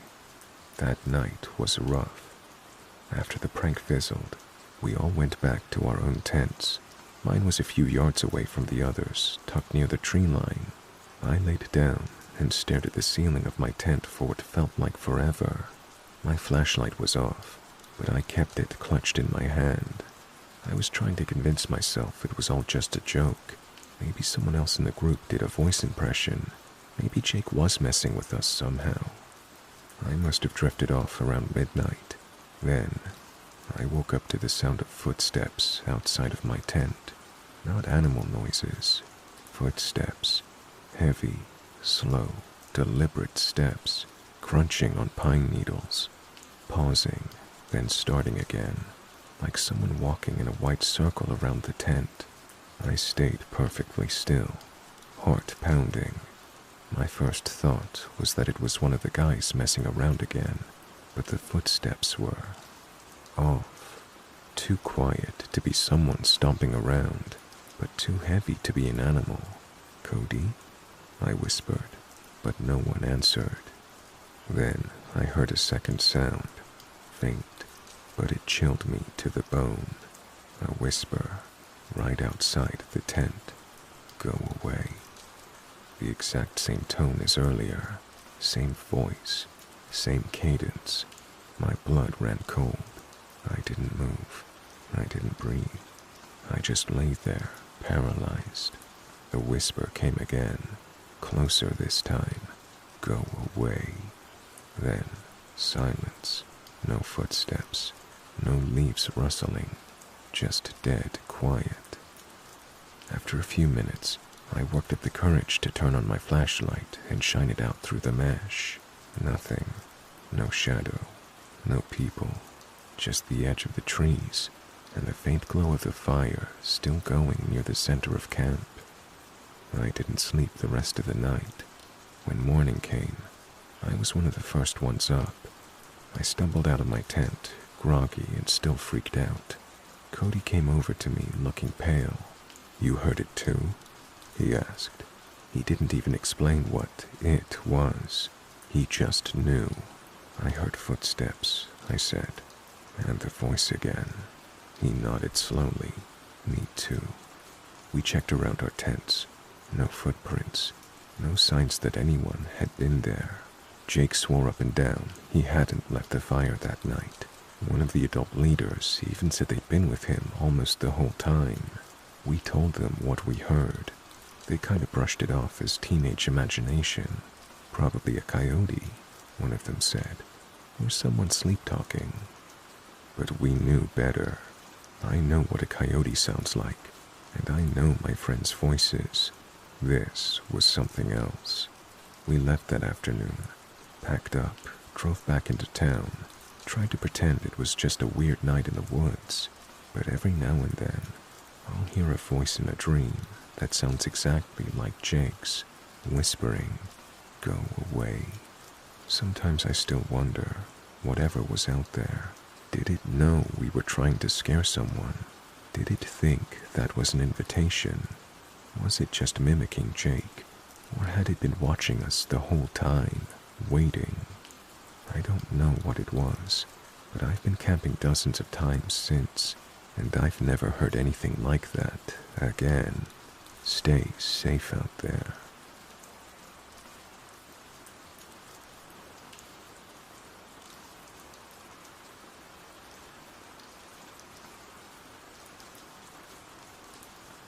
I've been sitting on this story for years, and honestly, it still sends shivers down my spine when I think about it. It happened when I was a teenager, and it's probably the closest I've ever come to something truly terrifying in the woods. This story takes place about 12 years ago, when I was 16 and part of a co-ed outdoor leadership program in upstate New York. We weren't scouts exactly, more like a backcountry skills and survival group. Think summer camp meets low-key military prep. Once a month, we'd meet for multi-day hikes, camping trips, and survival simulations. I loved it. Until this trip. It was a crisp October weekend, and a group of 6 of us, 4 guys, 2 girls, plus 2 adult guides, were set to hike a 20-mile stretch of the Finger Lakes Trail. The plan was simple, 2 days, 1 overnight. We'd pitch camp somewhere off the trail the first night, and hike the rest the next morning. Day 1 went great. Leaves were full in fall color. We took our time, stopping to identify trees, take notes, even spot a few deer. Around 5 p.m., the light was starting to fade, and we still hadn't reached an official campsite. Our leader, John, decided we'd go a bit off trail and pitch our tents in a small clearing just inside the tree line, maybe 50 feet from an old access road. The area was quiet, just trees and the distant hum of the wind. There weren't any other hikers on the trail that day. We'd seen no one since we started. The road nearby looked disused, overgrown, cracked asphalt, no fresh tire tracks. We assumed we were totally alone.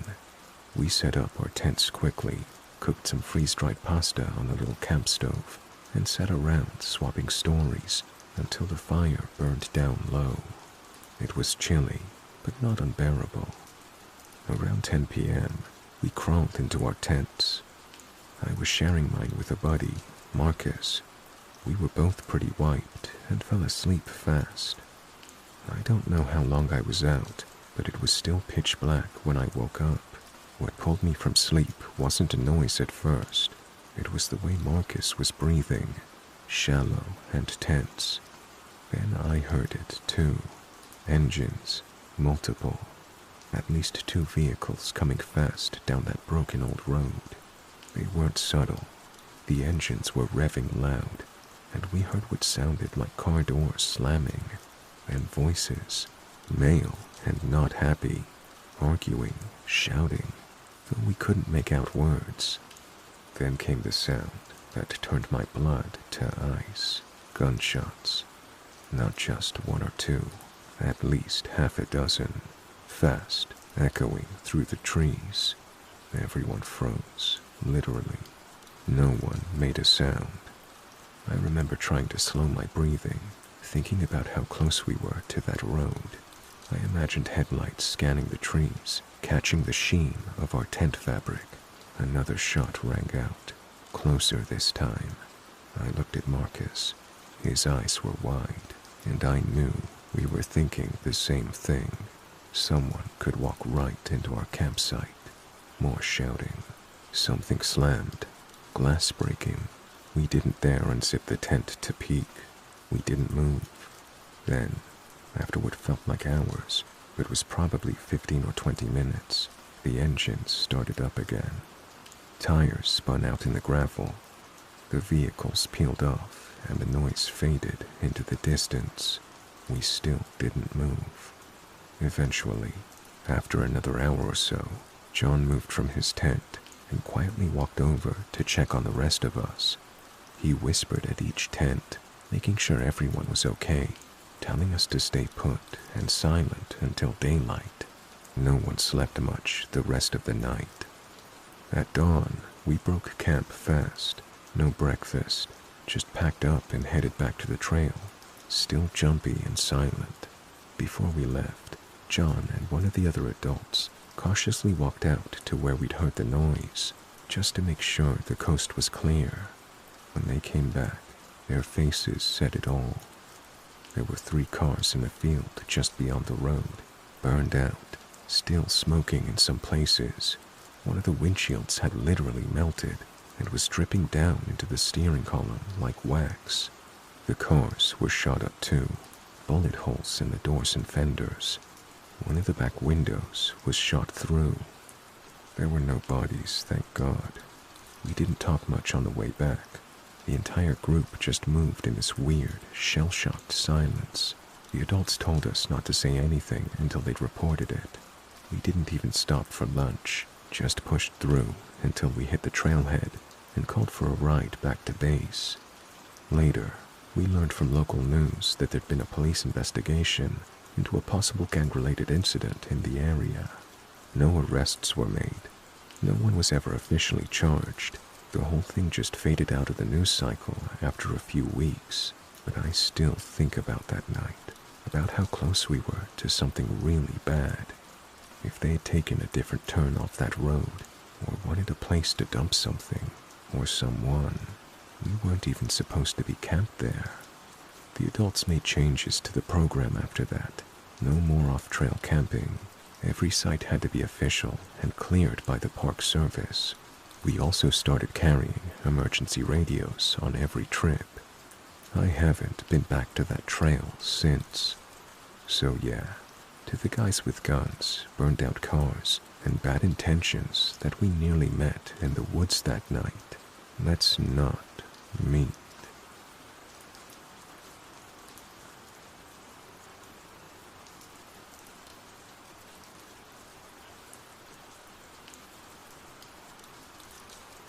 This was about 2 years ago. My family, my wife Sarah, our kids Lily and Max and I, decided to take a weekend camping trip. We live in the Boston area and wanted a quick escape to somewhere nature-filled, but not too far. After some research, we picked a small state park in Vermont with a reputation for beautiful river views and hiking trails. We booked a campsite online, and everything looked great. According to the park website, the site was right by the river, with a nice slope and a wooded area. The photo showed a pretty nice spot with good space to pitch a tent. So, Friday afternoon, we loaded up the car and drove about 3 hours. We got to the park mid-afternoon, and the sun was shining bright. It was warmer than expected for early fall, maybe mid-60s. We stopped by the ranger station to check in and get a map. The ranger was friendly, but warned us to watch out for changing weather. It could be unpredictable this time of year. No big deal, we thought. The drive to our campsite was about 10 minutes down a dirt road, winding through thick forest and rocky hills. When we pulled up, the first thing we noticed was how quiet it was. The spot was tucked up on a ledge overlooking the river, surrounded by tall pine trees. It was gorgeous. The kids were excited to explore, running ahead to find sticks and rocks. We started unloading and setting the tent up. I was trying to get everything done before the sun set, but it took longer than expected. The ground was uneven, not sandy or grassy like other campsites we'd been to. but more like loose dirt and gravel with patches of moss. Sarah was worried it might not be stable enough, but I told her we'd be fine. I put the stakes in as deep as possible. By the time the tent was up, the sun was dipping behind the trees, casting long shadows over the campsite. The kids were starting to get chilly, so Sarah lit a small campfire while I unpacked the cooler. We made hot dogs and marshmallows, sitting around the fire and laughing at silly ghost stories the kids insisted on hearing. After dinner, we cleaned up, and the kids ran around a little more, while Sarah and I took turns setting up sleeping bags and organizing gear inside the tent. It was getting darker fast, so we all climbed in at around 9:30 p.m. The night was peaceful at first.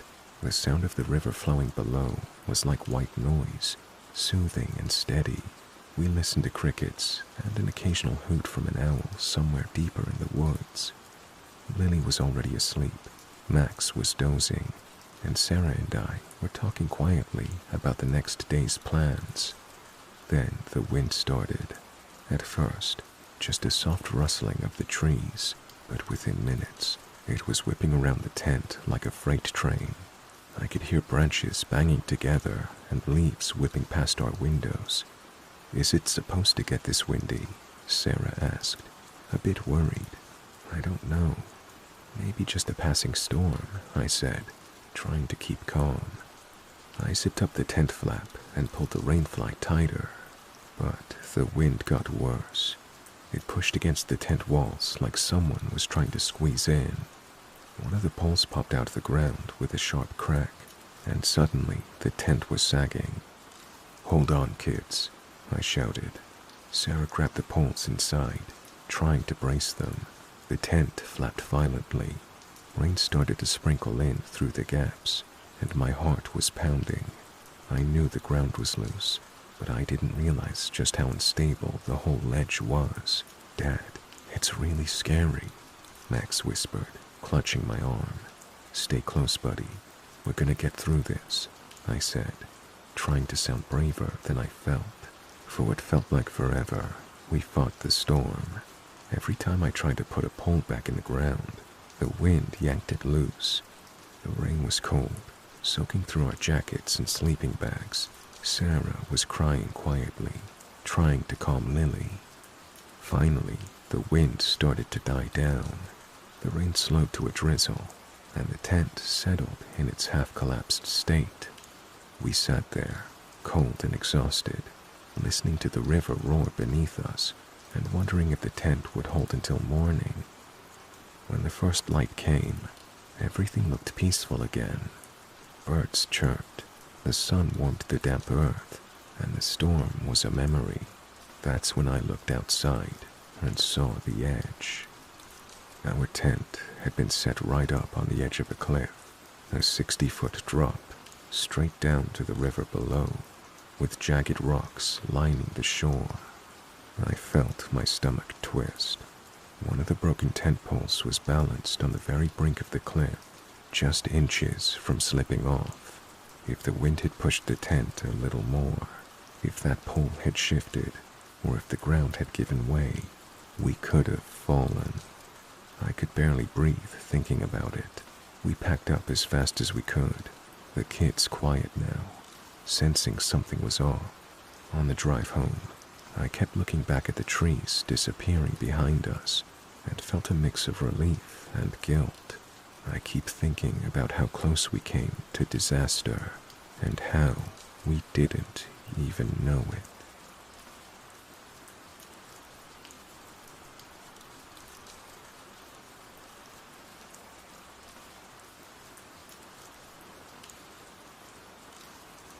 Dear listener, this story contains descriptions of medical trauma, caregiver abuse, including implied sexual abuse. Please proceed with care. This is going to be long and probably hard to believe. Hell, I wouldn't believe it myself if someone else posted it, but I lived it, every second, every breath, and I need to get it off my chest. 3 years ago, I was in a car accident, a bad one. I was 29, healthy, independent, living alone in Pittsburgh, and working as a lab technician at a hospital. One rainy night, someone blew through a red light and T-boned my car. The impact caused a traumatic brain injury and spinal cord damage. When I woke up weeks later, I was completely paralyzed. I couldn't move a muscle, couldn't speak, couldn't even blink at first. But I was aware. I heard everything, felt everything, thought clearly. I just couldn't respond. The diagnosis: locked-in syndrome. It's rare, but it happens. Basically, your brain is mostly fine, but your body is frozen. People assumed I was in a vegetative state. The doctors explained to my family that there wasn't much hope, that if anything changed, it would take years. And so, I was placed in long-term care. That's where I met Monica. At first, she seemed like a blessing. Mid-30s, chipper, always humming when she came into my room. She was one of the regular night nurses at the care facility. I learned her name from the way others said it, cheerfully, trustingly. But as weeks passed, I noticed something was wrong. She didn't talk to me like the others did. Most nurses would narrate what they were doing, even if they believed I couldn't hear. "Okay, Emily, time for your meds," or "let's clean you up." But Monica was silent, clinical, detached. And then came the first time. It was maybe 2 a.m. I was lying in bed. I heard the door open, footsteps approach. Monica. I recognized her perfume. She didn't turn on the lights. I felt the blanket pull down, and cold air hit my chest. Then her hands, not adjusting tubes or checking vitals, touching. Inappropriate. I wanted to scream. My mind was thrashing, but my body lay still, like a corpse. After a few minutes, she left like nothing happened. I stayed awake until morning, tears leaking out of my eyes. No one noticed. This became routine. Not every night, maybe once or twice a week. Sometimes she whispered things. I don't remember the words exactly, just the tone, like I was a toy, a thing. Other nurses never suspected anything. They all liked her. Sweet Monica. Hard-working Monica. I tried to find ways to signal them. I focused everything I had into blinking or twitching a finger. Sometimes they thought I was reacting. Maybe a spasm, they'd say. Maybe there's a little activity. But no one understood I was trying to speak. I wanted to die. Months passed like this. I lost track of time. I hallucinated. I stopped trying to move. Then came the breakthrough. One afternoon, a neurologist came in with a research assistant. They were testing a new kind of eye-tracking device, like a keyboard for patients who couldn't move. The assistant, Lauren, placed a camera in front of my face and asked me to look at a screen. "Can you try to follow the dot with your eyes?" she asked. I did. For the first time, someone noticed. She gasped. "She's responding. Look, she's tracking it." They calibrated the software, and over the next week, I was slowly able to spell out words. It was exhausting, like running a marathon with your eyeballs, but I didn't care. When I spelled my name, Emily, the entire room went silent. Then someone cried. I thought, finally, I'm saved. But that was just the beginning. Lauren became my primary therapist for the device. She was amazing, patient, kind, careful not to overwhelm me. She asked yes or no questions I could answer by looking left or right, and eventually started letting me spell things out. The first word I spelled, help. She looked confused. What kind of help? I didn't answer right away. I couldn't. Part of me was terrified. What if Monica found out I could communicate? What if she retaliated? But Lauren kept coming back, kept encouraging me. So I started slow. I spelled night, then Monica, then bad. Lauren didn't understand at first. She's your nurse, right? What about her? It took several sessions, but eventually I spelled it out. She hurts me. Lauren went pale. She wrote everything down and promised to tell someone. I begged her to be careful. I was terrified Monica would come into my room and punish me the way she had before, touching me, whispering in my ear, treating me like an object. To her credit, Lauren believed me. She alerted the supervisor. An investigation was quietly opened. Security cameras were checked, schedules compared, witnesses interviewed. But here's the thing. Monica was smart. She never did anything obvious on camera. Most of the abuse happened in blind spots. The physical evidence was minimal. And worst of all, no one had ever seen her act inappropriately, except me. Lauren advocated for me hard. She even got a psychiatrist to evaluate whether I was lucid, and I passed with flying colors. With the eye-tracking device, I could now answer full questions, name dates, describe incidents. I told them about her routine, her gloves, the things she whispered. Eventually, the administration suspended Monica, pending investigation. I thought that was it, but then she came back 2 weeks later. They told me the evidence was inconclusive and that she had an exemplary record. They assigned another nurse to be present during her shifts, but only during scheduled meds or procedures. The rest of the night, she still made rounds alone. The next time she came into my room, she shut the door and stood over me. I was shaking inside. She leaned down and whispered, "You really think they'll believe you? You're a fucking vegetable." Then she smiled and walked out. That night was the worst of my life. The next morning, I begged Lauren, through the device, to move me anywhere. Another facility, another room, just not here. She talked to the director, and by some miracle, they agreed. 2 days later, I was transferred to a different facility in another part of the state. Monica didn't know where. It was like stepping into sunlight after years underground. The new staff were incredible. They trained with the eye-tracking device. They listened to me, talked to me, treated me like a human being. Over the next year, I improved a lot. I regained slight movement in my right hand and could grip soft objects. I could twitch my toes, and eventually, I started vocal rehab. Today, I can speak in short sentences. I still use a wheelchair. I still need care, but I'm me again. Last month, I testified via recorded video and written statements in a case brought against Monica.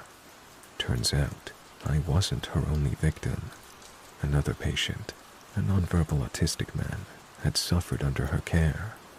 No one had ever asked him what happened, but when they reviewed his charts and matched up his panic reactions with her shifts, it started to form a pattern. And me, I was the one who broke it open. The case is ongoing, but she's been arrested and stripped of her license. Sometimes I still see her face when I close my eyes. I wake up sweating, hearing her whisper. But most days, I wake up free. I don't know who needs to hear this, but if you ever have a loved one in long-term care, pay attention. Look at their eyes, read their faces, talk to them, even if you think they can't hear. Don't assume silence means peace, because I was screaming the whole time.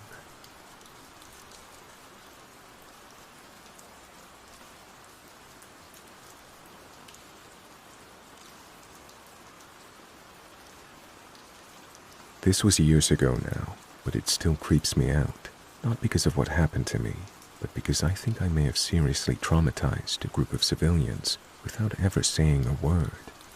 I was in the middle of Marine Corps basic training at the time. We were doing a nighttime navigation and evasion exercise deep in the woods of North Carolina. If you've ever been through it, you know the drill. No light, no GPS, just a map, a red filter flashlight, a compass, and your wits. The goal was to move from one checkpoint to another without being captured by instructors pretending to be the enemy. They don't tell you the route. You just get coordinates and you figure it out. And they don't tell you how close you'll be to civilian areas. Most of the time you're well within base perimeter, but sometimes, especially during more advanced training, you're near property lines or bordering public land. I remember that night because it was colder than it had any business being for late spring, and I was already tired as hell from a 20-mile forced march earlier that day. I was sore, hungry, and just mentally done. So when I plotted my route and saw a shortcut that cut through a stand of woods on a slightly lower ground, I took it. It wasn't an approved path, but it would get me to my next checkpoint a full 15 minutes faster, and maybe I could lay low a bit to catch my breath. Now here's the part where things get weird. I'd been moving through a forest for a while, quietly, slow steps to keep from cracking twigs or making noise. The moon wasn't out, so I was working under near pitch black, just the red glow of my flashlight every few minutes to recheck my heading. Then I saw it. A glow, soft and orange, bleeding through the trees. At first I thought it was one of the instructors setting up an ambush camp, so I froze and got low behind a tree. The light didn't move, and there were no sounds of boots or gear clinking, no chatter, just this steady fire glow and the occasional murmur of people talking. I moved in closer, staying off trail and low to the ground. I couldn't see anyone clearly at first, but as I got closer, maybe 30 or 40 feet, I realized it wasn't a military setup at all. It was civilians, 5 or 6 of them sitting around a small bonfire, bundled up in fleece jackets and knit caps. They were drinking from tin mugs, laughing softly, and occasionally looking over their shoulders into the woods. I could make out backpacks, coolers, even a Coleman lantern. Real campsite vibes, and for some reason I'll never fully understand. I didn't stop. I didn't call out. I didn't even backtrack. I just kept walking. I'd already committed to my heading, and I figured, hell, this is probably private land they don't even know is shared with the base. I figured if I just walked through calmly, they'd assume I was supposed to be there. So I stepped out of the woods. I was in full camo, face paint, helmet, pack, and carrying an M16. The only part of me that didn't look like a ghost was the slight shimmer from sweat and dirt. I must have looked like something out of a damn horror movie. I didn't say a word, didn't make eye contact. I just walked straight through the glow of the firelight, about 10 feet away from the circle, and passed back into the darkness on the other side. I didn't hear anything at first, but maybe 3 seconds after I crossed the clearing, I heard gasps. One of them whispered, "What the fuck?" And another said, louder, "Did you see that?" Like they weren't even sure I'd been real. I kept walking, kept my pace steady, not reacting. I made it about 100 yards into the woods before I ducked down, got behind a fallen log, and finally let myself breathe. And here's where the guilt set in. I realized I just walked through a group of totally normal, innocent people who were probably out there on some chill weekend getaway. And what did they see? A silent, camouflaged man with a gun, walking straight out of the trees, right past their fire, and disappearing again without a word. They didn't know it was training. They didn't know there was a military base nearby. Hell, for all I know, they thought I was a ghost, or some kind of killer, I guess. And the thing that makes it worse, I didn't tell anyone. I just went on with the exercise. We finished that rotation at dawn. I hit all my checkpoints, got a pat on the back, and had breakfast like nothing happened. But I kept thinking about that group, those people sitting by the fire. I kept wondering what that night was like for them. Did they scream once I was gone? Did they pack up and run? Did they stay frozen in fear, too scared to move or speak? Did they report it? I went back later that week on a pass and tried to figure out exactly where I'd been. I'm almost certain that section bordered some public access land, maybe state-owned, or a backcountry camping zone. It wouldn't have taken much for the military boundary to blur a little in those woods. I never heard anything about it on base. I like to imagine they figured it out later. Maybe looked at a map, saw that they were next to Camp Lejeune or whatever, and shrugged it off. Maybe one of them used to be military and recognized the gear and realized it was just a boot in training. But there's a part of me that's pretty sure I wrecked somebody's nerves that night, because if that had been me, if I'd been sitting there and saw a guy walk out of the forest with camouflage, face paint, and an M16, not say a word, and just disappear, I don't know how I'd sleep after that. I think about the way they froze when I passed through. I think about the look on one guy's face, mouth slightly open, mug halfway to his lips, just staring at me like he couldn't believe I was real. And I wonder what they tell people now.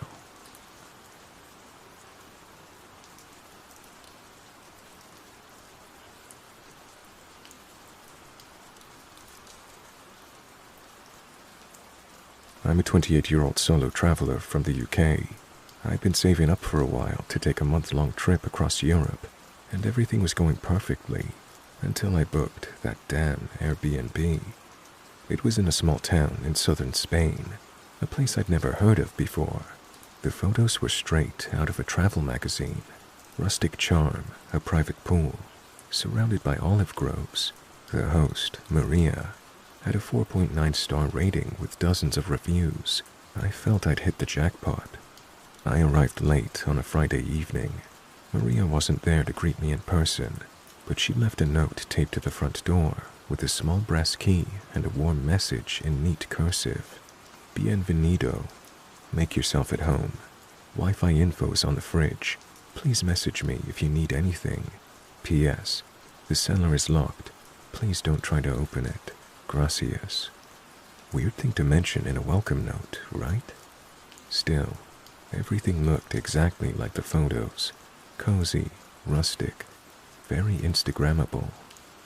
The furniture was old but well kept, and there was fresh fruit and wine on the table. I was tired from traveling, so I didn't overthink it. I took a hot shower, poured a glass of wine, and sat out by the pool under the stars. It was so quiet. Like, too quiet. You don't realize how much ambient noise there is in daily life until it's gone.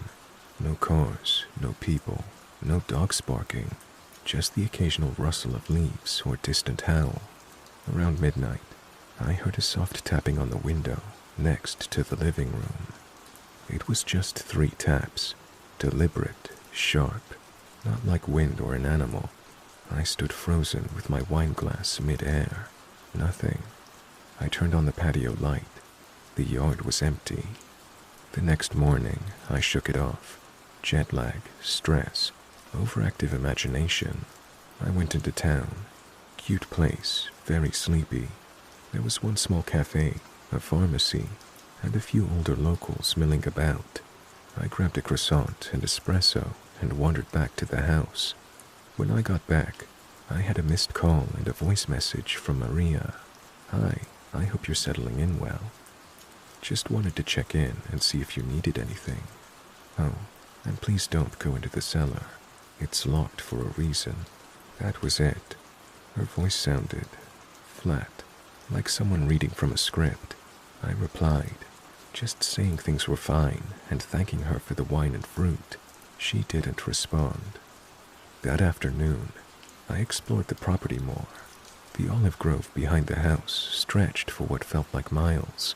I found the cellar door on the north-facing wall of the house, mostly covered in vines. The lock looked brand new, shiny, chrome, heavy-duty, definitely not from the same era as the rest of the building.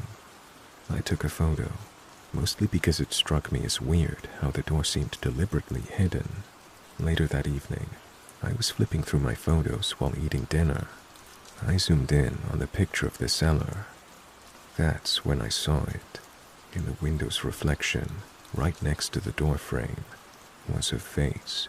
Not mine, not Maria's, just a pale, hollow-eyed face, staring directly at the camera. I dropped my phone. When I picked it back up, the face was still there. I stared at it for what felt like an hour. The skin was grayish and the mouth slightly open. like it had been caught mid-screen. There was no one there when I took that photo.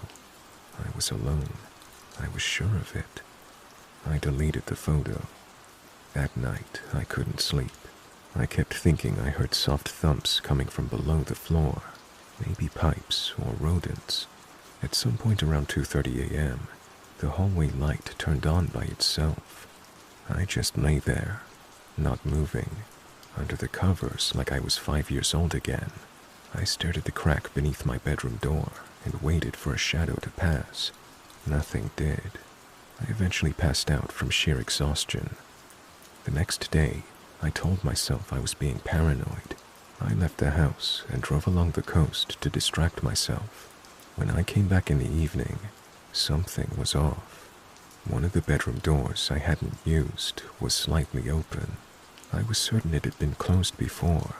I pushed it open, expecting, I don't know what, but the room was normal, except for one thing. A small key lay on the bed, antique looking, made of black iron. It wasn't there before. I would have noticed it. I picked it up. It was ice cold. I pocketed it without really thinking, just instinct. Then I checked my phone. No messages, no missed calls. I messaged Maria asking if someone else had access to the property. No reply. That night, I barely slept. I kept that key under my pillow like some kind of talisman. In the early morning, I thought I heard whispers outside my door. Not words, just the rhythm of whispering, like a conversation was happening just barely beyond comprehension. I sat up, held my breath. It stopped. I don't think I even blinked for 10 minutes. The following morning, I called Maria. She answered, but she didn't say anything at first, just silence. Then, "You shouldn't have gone near the cellar." "What is this place? Did something happen here?" I asked. More silence. Then she hung up. I packed up everything. I was done. I didn't care that I had another 4 days booked. I threw my bag in the car and left. I drove straight to the nearest hotel in Malaga, checked in, showered, and tried to act like everything was normal. That night, I slept for 10 hours straight. I didn't leave a review. I didn't message Maria again, but something still wasn't sitting right with me. So a few weeks later, I started digging. I searched the house address and found a handful of old records. The property used to be owned by a family called the Estradas in the early 80s. They had a daughter, Lucia, 14 years old. In 1986, she went missing, disappeared from her home, never found. I couldn't find any follow-up articles, just a brief mention in a Spanish newspaper archive. No arrests, no resolution. I asked a Spanish-speaking friend to help me check a local forum. Buried deep in a thread about urban legends, someone mentioned that same house. They said locals believed Lucia had been kept in the cellar, that her father, who went mad, might have locked her down there after she started seeing things. Apparently, the house sat abandoned for over 20 years before it was bought, renovated, and put on Airbnb. I tried to find Maria's full name, or anything linking her to the Estradas, but her Airbnb profile had been wiped, vanished, like she never existed. I even went back a few weeks later under a different account. The listing was gone. Look, I don't know what happened in that house. Maybe the key unlocked something, or maybe I was already being watched.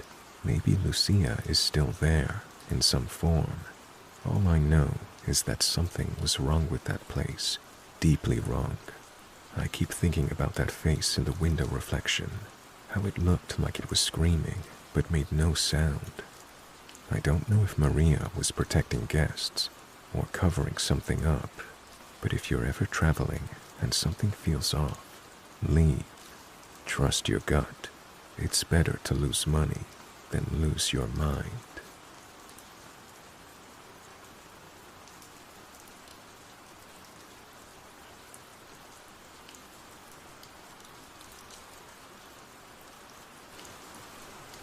guys. I hope you enjoyed that. If you have a scary story you'd like me to read on the channel, please send me an email or post it to my subreddit. You can find details of this in the video description. It's the stories that make this, and this is the best way to ensure variety in the stories I share. Thank you all for listening, and a special thanks to my channel members and patrons who now have special access to ad-free videos and other behind-the-scenes content. Once again, thank you guys for listening. Have a great night.